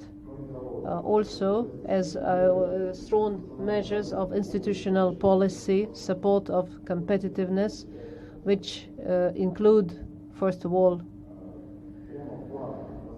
in the national plans and strategies, it is included that it is necessary to acquire, to enter state and private corporations into foreign corporations in such areas where Germany doesn't have the scientific and technical reserves or is falling behind. Here we're talking about new energy sources, semiconductors, digital network platforms. In addition, in China, to support small and medium enterprises, in addition to tax crediting system, and which is especially because they don't have the sufficient also a major role joint investment in innovative project, Industry 4Z and Made in China 2025. They are several times bigger than the national technical initiative, which shows that even when the national programs are the financing system remains the same. The state finances 75% national technology, 75% is financed by the state, and no more than 25% private investment, private financing. In addition, it seems important to us if we compare Industry 4.0 and Made in China 2025 with National Technical Initiative. Here, developments are taking place in this degree of innovation is important. And in Russia, in our initiative, there are 9 key markets were identified, and experts expect them to have a capacity of $100 billion but these are end user markets. What about production markets? And at that, there are requirements that it is required that Russia should develop technologies if it has competitive advantages and potential entrepreneurs who can implement this. And what happens if this criteria cannot be met? There's an artificial limitation we are facing, which narrows the possibilities of some segments or new industries, new production system of the future order. Moreover, in China pursues active policy for international scientific cooperation. One of the main partners is Germany.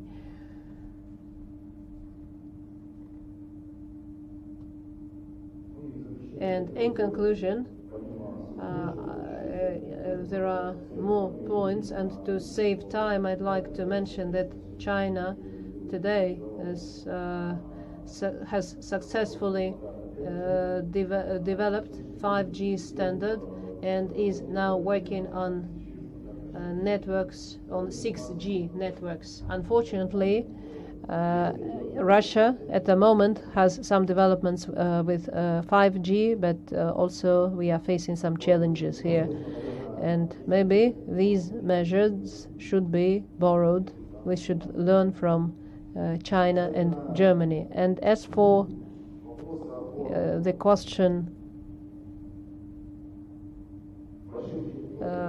of vast territories and spatial development, of course, diverse geography and climate diversity on the one hand are challenges for new industrialization, and on the other hand they can become stimuli, because they can serve as stimuli and prerequisites, because in this case it is necessary to elaborate the spatial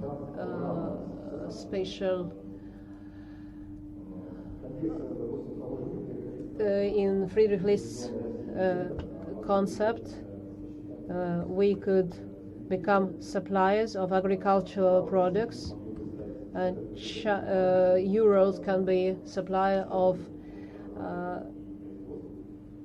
high-tech industry, and coastal regions can be centers of high-tech shipbuilding and fishing. For alignment of the social economic development, it is necessary to maintain the connection between different regions from west to east and from north to south. And it's absolutely true that Viktor Timofeyevich Razanov has studied these issues and pointed at this and suggested to transfer the industrialization center, but connecting territories by high-speed railways, or maybe a maglev system or avia transport on new energy sources that would reduce costs, could address this problem. At that, large centers could become new urban centers of high-tech industry centers. Thank you for your questions. Once again, I'd like to thank you for that you say that your questions and comments I will take into consideration in my future work. Thank you, Alexander Vasilievich. I'd like to remind you that you have no more than 2 minutes per each question. Thank you. Let us continue. Let me give the floor to Mark Mikhailovich and his review. Dear Council members, dear Chairman, I will try to be brief. Maybe it will be hard for me not to repeat what was already said by my colleagues. First of all, I'd like to mention that when preparing my review, I was first of all guided by what was good, what are the good points of the thesis, and not of what it lacks. First thing that jumped into the eye is very wide theme: industrialization of Russia, the strategy of technical and economic development. And of here, it was of course impossible not to use the broad interdisciplinary connections. So we heard the applicant speak and members of the council say that different spheres of knowledge were used: finance, micro and macroeconomic analysis,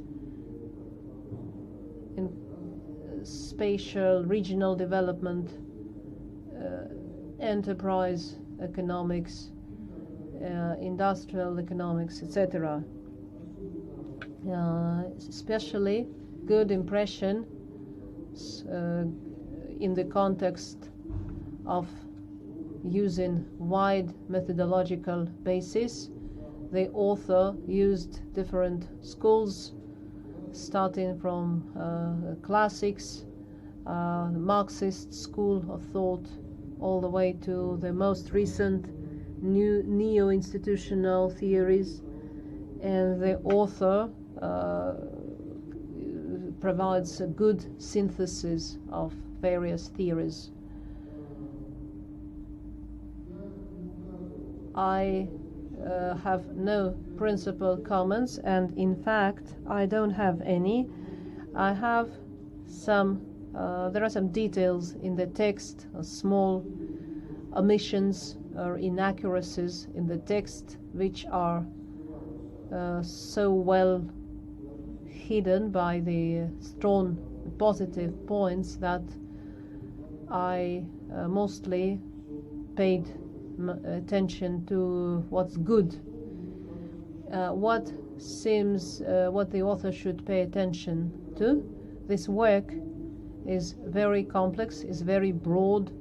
It makes one think about many things. All the aspects cannot be equally covered, and including serious issues, including, I will mention only a few. We heard a lot today, many questions about the market and hyper competition and peculiarities of market structure functioning in different markets, but the role of non-market instruments here is very important. The applicant said today about the concept of sustainable development, and of course we understand that addressing the national competitiveness in the world market through neo-industrialization and survival, as was said by mentioned by Vasilievich, with the help of industrialization, says the main goal of all this is to improve the quality of life. And here I'd like to draw your attention to emphasize that the very strategy of neo-industrialization requires much more non-commercial investment. And here it's very true that it is necessary to the structural development is needed of vast regions, vast spaces such as roads, communications, communication networks. The economic effect of such investment can be only relative. And when I was reading this thesis, it seemed to me that the study should be extended to affect not only the economic effect but effectiveness, and we should remember the costs theory, short-term and long-cost theory, because to obtain results over the time, over a long period, this very much depends on the means to use to achieve this result. Now I will finish my speech, and once again I'd like to say that the positive opinion, they are prominent. I think the work is a success, and the author, the applicant, deserves awarding the degree of candidate of economics, because the thesis corresponds to the requirements and the order of St. Petersburg University on awarding academic degrees. And I think it's appropriate to award the degree of candidate of economics in economic theory. Thank you. Mark Mikhailovich, your answer. Thank you, Mark Mikhailovich. As I understood, there are no questions. No questions were asked to answer, to be answered now. Only some suggestions for future work. In my opinion, in my work, I could have taken into consideration, considered the regional development and alignment. This is certainly relevant for our economy, because today we mostly Moscow and St. Petersburg, maybe Yekaterinburg, their sources for they are sources of resources. They have their infrastructure, scientific infrastructure, a high level of differentiation of population income, but there are many differences in the economic benefits and costs of private sector and enterprises by region. And in the future, these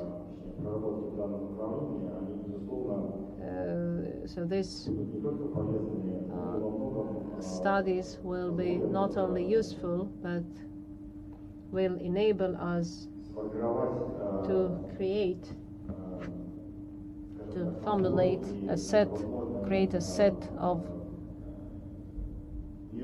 measures that could help to solve the neo-industrialization problem.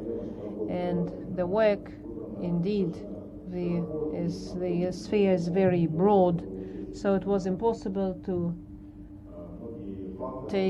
consider many factors, and unfortunately separate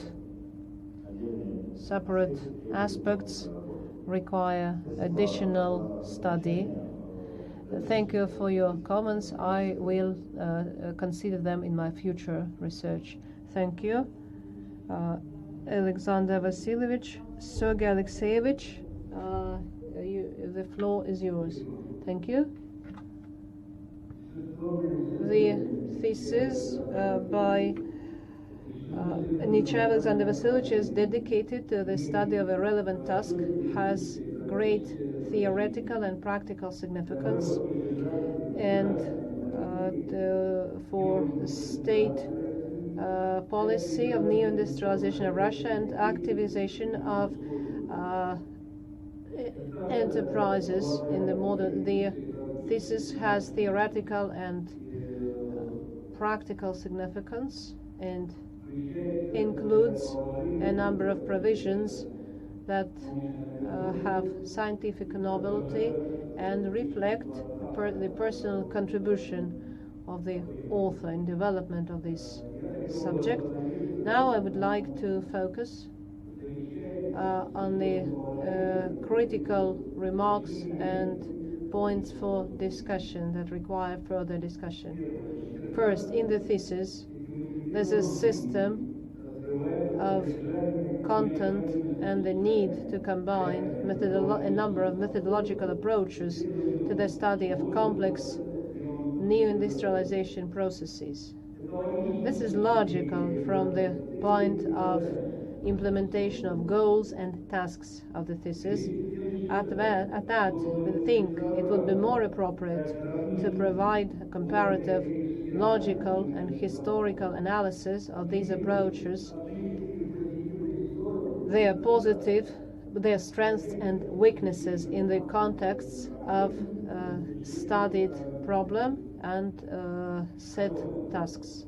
Second, it would be appropriate to explore the context of theoretical and methodological understanding of digitalization and networks, include them as strategic goals, and explore their impact on neo-industrialization of the leading spheres and industries of the Russian economy.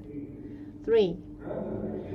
When defining the subject of the study and its analysis, it would be appropriate to define internal and external resource, financial, scientific, technological, production, institutional limitations, as well as to analyze contradictions and limitations of full-scale neo-industrialization of the Russian economy in the situation of economic sanctions on behalf of a number of Western countries. As an example, as a recent example, the development of a new aircraft, mid-range Russian aircraft, is postponed because some of our partners refused to supply composite materials to create wings of this aircraft, for the wings, and the president of Russian Federation mentioned that in his recent speech. So that is an important position, and so it will be interesting to hear the applicant's opinion on this. And the thesis does not give full characteristics of hyper competition as the new form of competition in the modern economy and an important factor of neo-industrialization.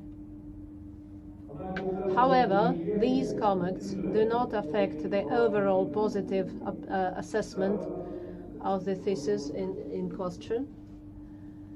And conclusion, the thesis by Nechaev Alexander Vasilievich on the theme Neo-Industrialization of Russia, Strategy of Technical and Economic Development, corresponds to the main requirements set by the order on awarding academic degrees at St. Petersburg University. And Nechaev Alexander Vasilievich deserves awarding degree of Candidate of Economics, Specialty 080001, Economic Theory. Article 11 of the above-mentioned order has not been violated. Thank you. Thank you, Sergey Alexeyevich. Alexander Vasilievich, you have the floor. Thank you. Sergey Alexeyevich, thank you for your questions and comments. Indeed, maybe to complement various concepts of new industrialization, it would be necessary to give the comparative analysis in the context of neo-industrialization. But since on the one hand the work was written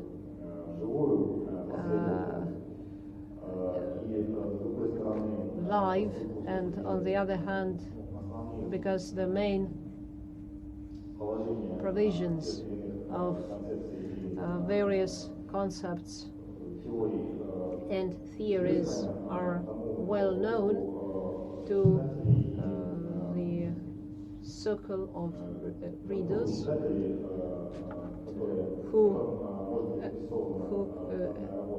to whom this work could be addressed.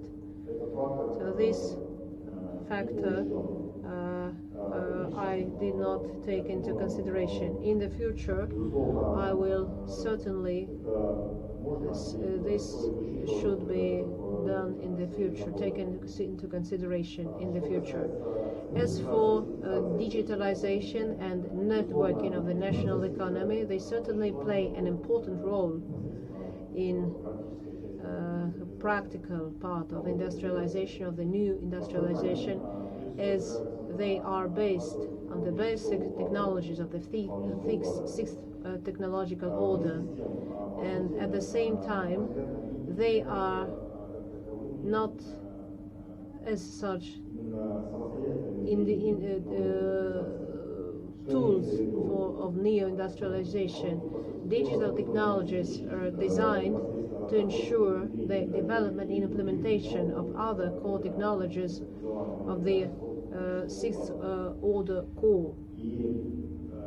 And in that sense, if we consider implementation of the new industrial revolution in the context of new production system on NBRK technologies, this concept is basic in relation to the process of digitalization and networking. Although, of course, these processes have big practical potential, because if how we may study how the lifestyle changes, how employment patterns change, and in this framework, they can become subjects of separate studies. As for financial and other limitations, generally speaking, during my study, these limitations have been described in my opinion, and I have also analyzed how they can be resolved. For example, analysis of prerequisites for new industrialization. In section 1.2, it is obvious that the national economy is facing serious internal systematic and structural challenges in the form of distortions, for example, in industrial production towards the raw materials segment, degradation of the science and technology sphere, inability of the state to maintain a sufficient level of investment in production and R&D for their full development. Here we may add restrictions of purely external character, such as slower world economic growth, which became stronger after the global crisis. In section 2.1, we analyze the sources of financing. The main limitations here are the capacity of the state budget, institutional problems in the financial sector due to undeveloped institutions, and the very system of turning savings into investments. Chapter 3 provides an analysis that shows that domestic market is not sufficiently developed. Mainly the small and medium enterprise segment is underdeveloped, and it would be appropriate to put limitations in a separate table or in a separate chapter, but I have not done that, maybe because I didn't have sufficient experience of such studies. So that is why thank you for your comment. I will take it into consideration in the future. As for limitations of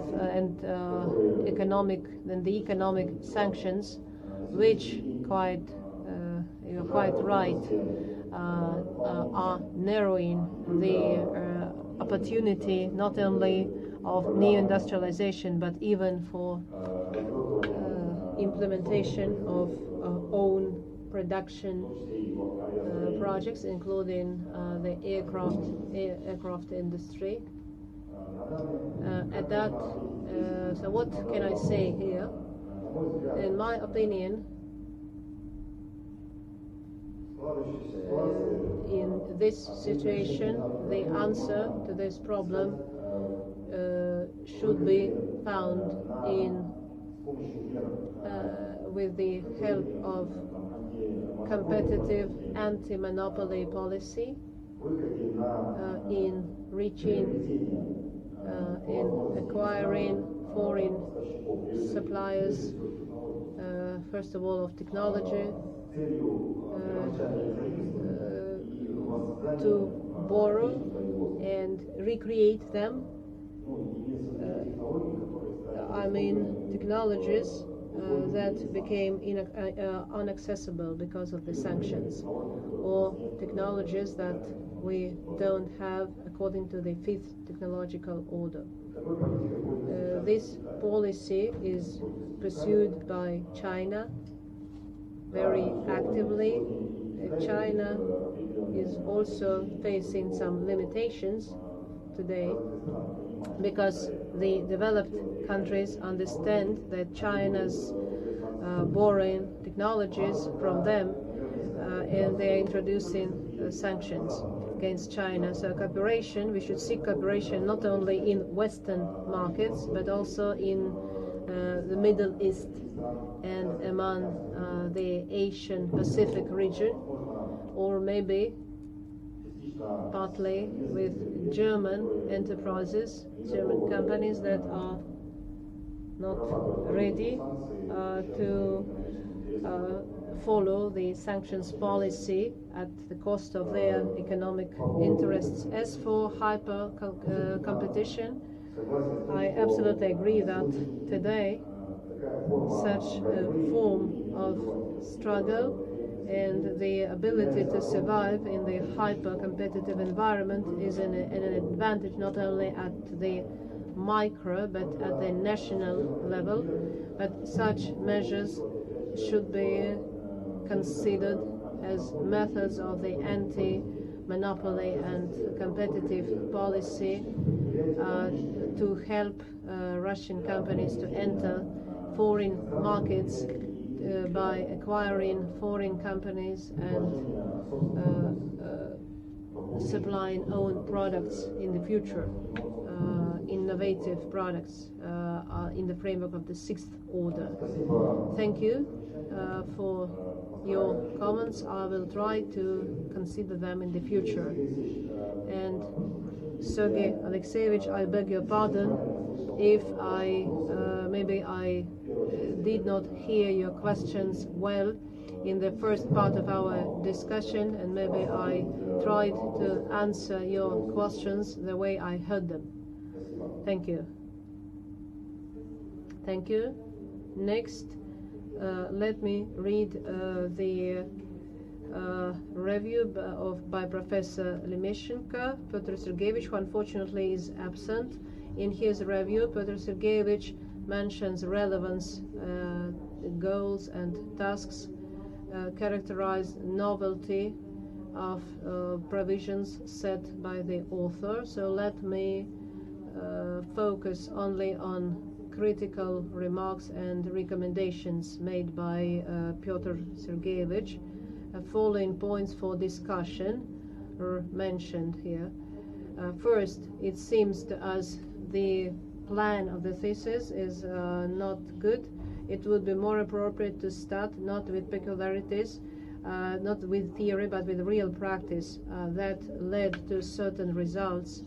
Identify the reason for theoretical understanding or ignoring or neglect of existing results. Second, the author used good initiative to identify a toolkit of potential of new technologies in the country, but it means that the category of demand is oriented towards commercial effect, and anything new results in low effect, at least in the first stage of new introduction of new production technology and products. That is why these novelties usually enter market opposite demand.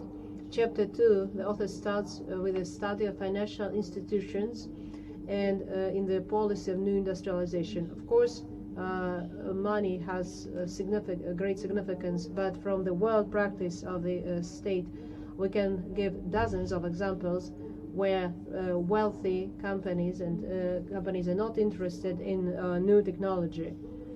So the reason must be different, and for each state, these reasons are not universal. And finally, is not quite clear what are the organizational forms of generation, implementation, the use of new technology.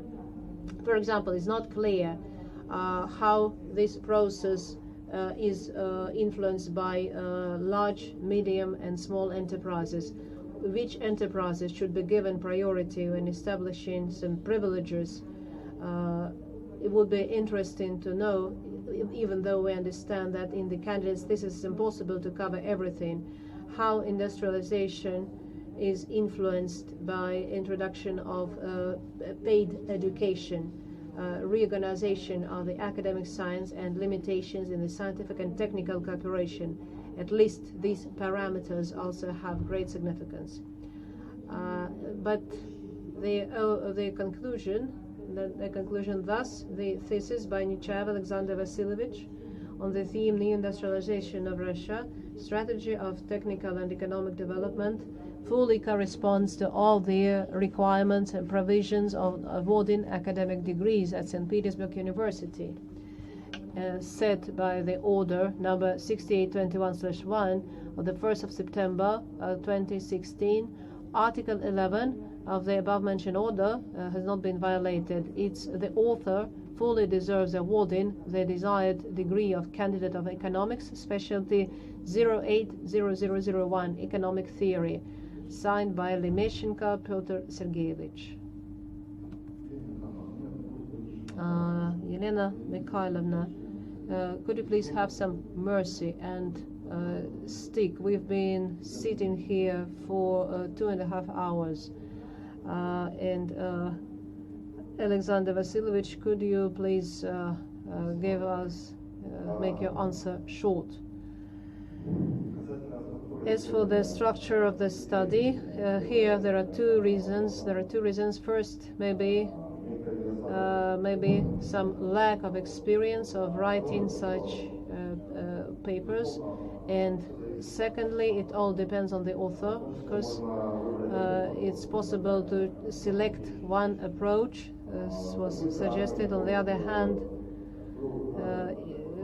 I selected an approach where it was necessary first to study theory of industrialization and then bring them to the modern stage of development, and then to build my research on the practical application of my vision of the methodological approach.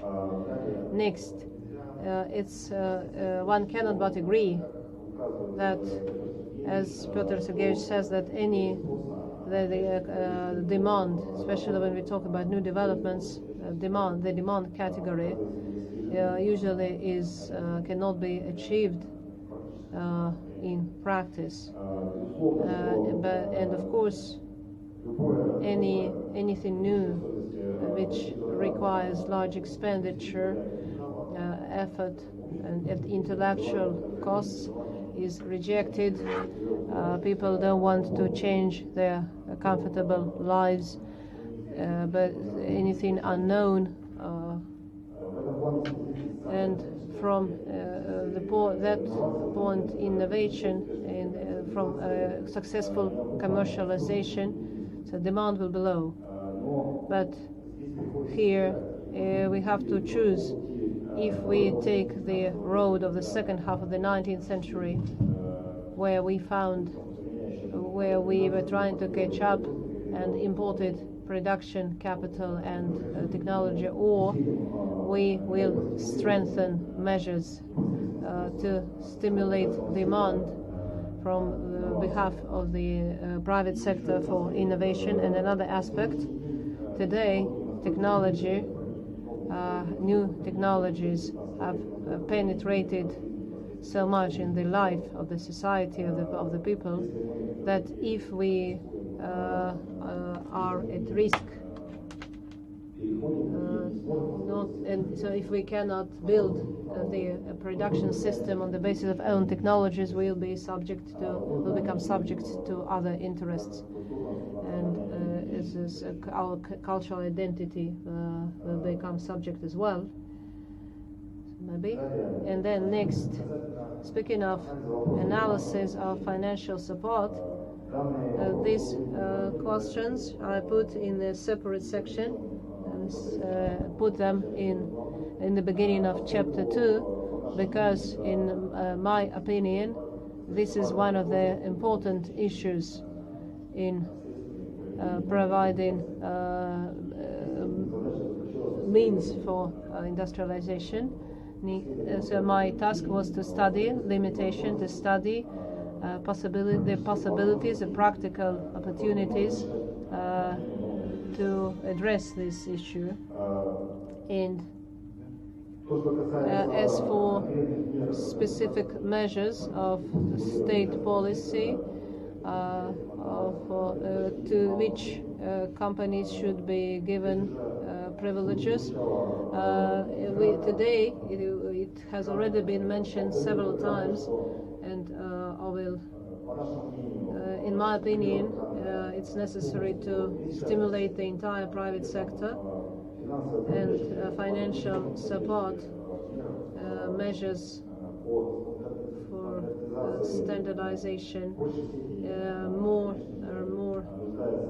of course, small enterprises need these measures more than in the industrial infrastructure. The role of the state and of large high-tech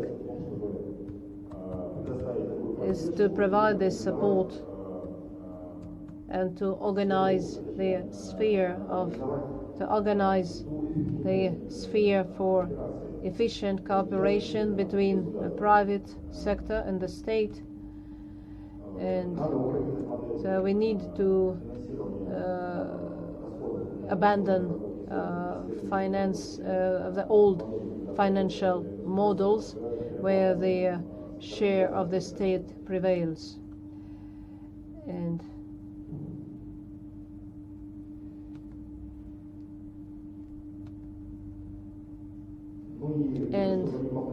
not to repeat, speaking of specific measures already mentioned, that I have already mentioned in my thesis, I mentioned in section 3.2, I mentioned measures that can help to address the low demand. I'd like to thank Piotr Sergeyevich for his comments and for his questions. In the future, I will try to consider them. Thank you. Now it's time for my review, but I'd like to say that here we saw the discussion was very exhaustive, and I'd like to focus on my critical remarks. Also, in detail, the author. Yes, I will read my questions. Maybe you have any, you would like to add something. First, would be appropriate to describe prerequisites for new industrialization in Russia and describe in more detail the algorithm of studying industrialization in Russia. This is my first question. My second question, there's a lot is said about the situation in Germany and China. Yet there's interest. What exactly can we borrow from the experience of Germany and China for new industrialization in Russia? And paragraph 3.2 looks superfluous to me. And the overall conclusion is that the thesis by Nechaev and Vasilievich on the theme Neoindustrialization of Russia, Strategy and Technical Economic Development corresponds to all the requirements applied to such papers, and the applicant Nechaev Alexander Vasilievich deserves award in the degree of candidate of economics on Specialty 080001 Economic Theory. Article 11 of the above-mentioned order has not been violated. Alexander Vasilievich, if you'd like to add something to your earlier comments, thank you. Yelena Mikhailovna, I have already answered some of them in one way or another.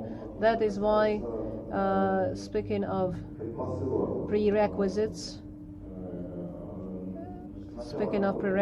in the beginning of my work, the main prerequisites, I mentioned section 1.2. Section 1.2 is devoted to analysis of these prerequisites, and generally speaking,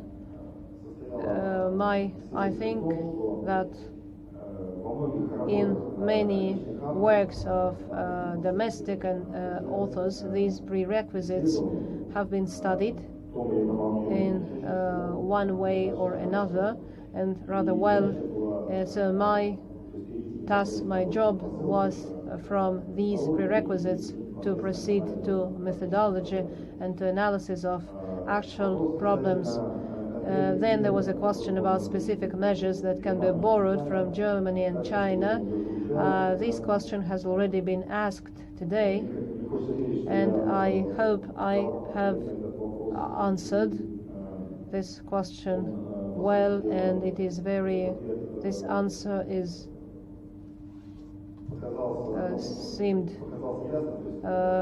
this answer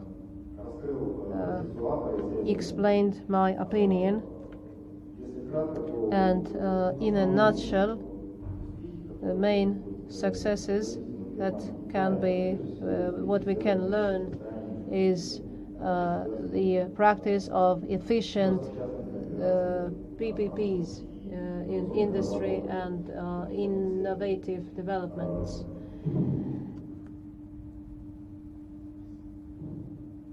And speaking of paragraph 3.2 of the thesis, yes, maybe it does not agree with the rest, with other paragraphs, but I wanted to emphasize the importance of the industrialization, and setting the task, I decided to put it in a separate paragraph, a separate small paragraph. Thank you for your comment, for this comment. Thank you, Alexander Vasilievich. Dear colleagues, dear council members, are you satisfied with Alexander Vasilievich's answers? Are you all satisfied? Sergey Alexeyevich, are you satisfied? Yes, I am. Thank you. Thank you. Now, guests present at the. We don't have any guests, any attendees, but we by we received questions. No, we have not received any questions. Then we may, since our session is held, some council members are working in the remote access mode. Do council members have any questions, or maybe the degree applicant himself have any unanswered, unclear questions connected with working in the remote access mode? If you have any questions, please. Do you have any questions, or maybe is everything clear? Alexander Vasilievich, do you have any questions? No. Then let us move on. Dear colleagues, now we have the opportunity, before we vote, to take a break to discuss the results of defense, and sound shall be switched off. What do you think? Do we need to take such a break? Do we need a break to discuss the results? No. Okay.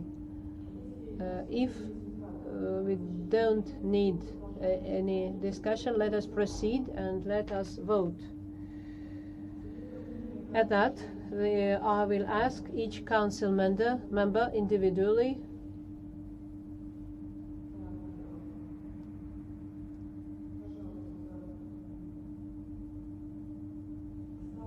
I put a question of awarding to Nechaev Alexander Vasilievich the degree of Candidate of Economics, Specialty 080001 Economic Theory, to the open individual vote.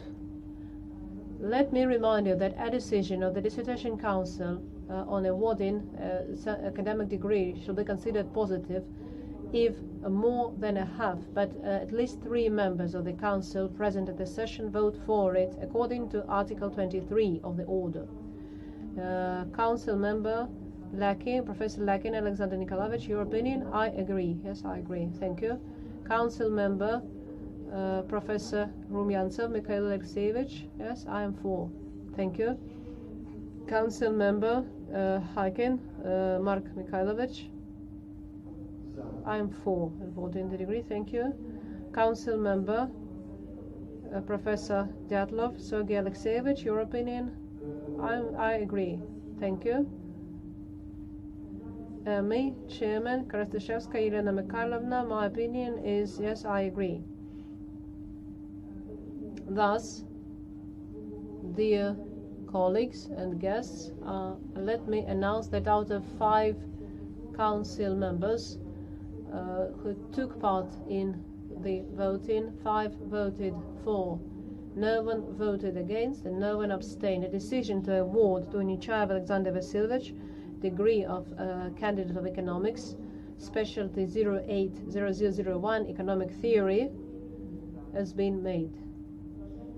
Dear colleagues, since some members of the Council are working in the remote access mode, do Council members or the degree applicant or other attendees any questions or comments regarding the procedure?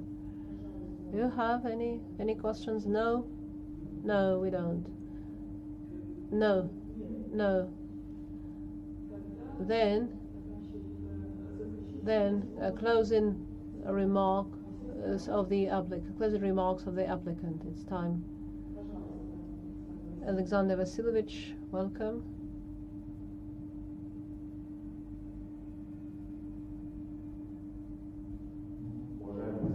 Dear Chairman, dear Council members,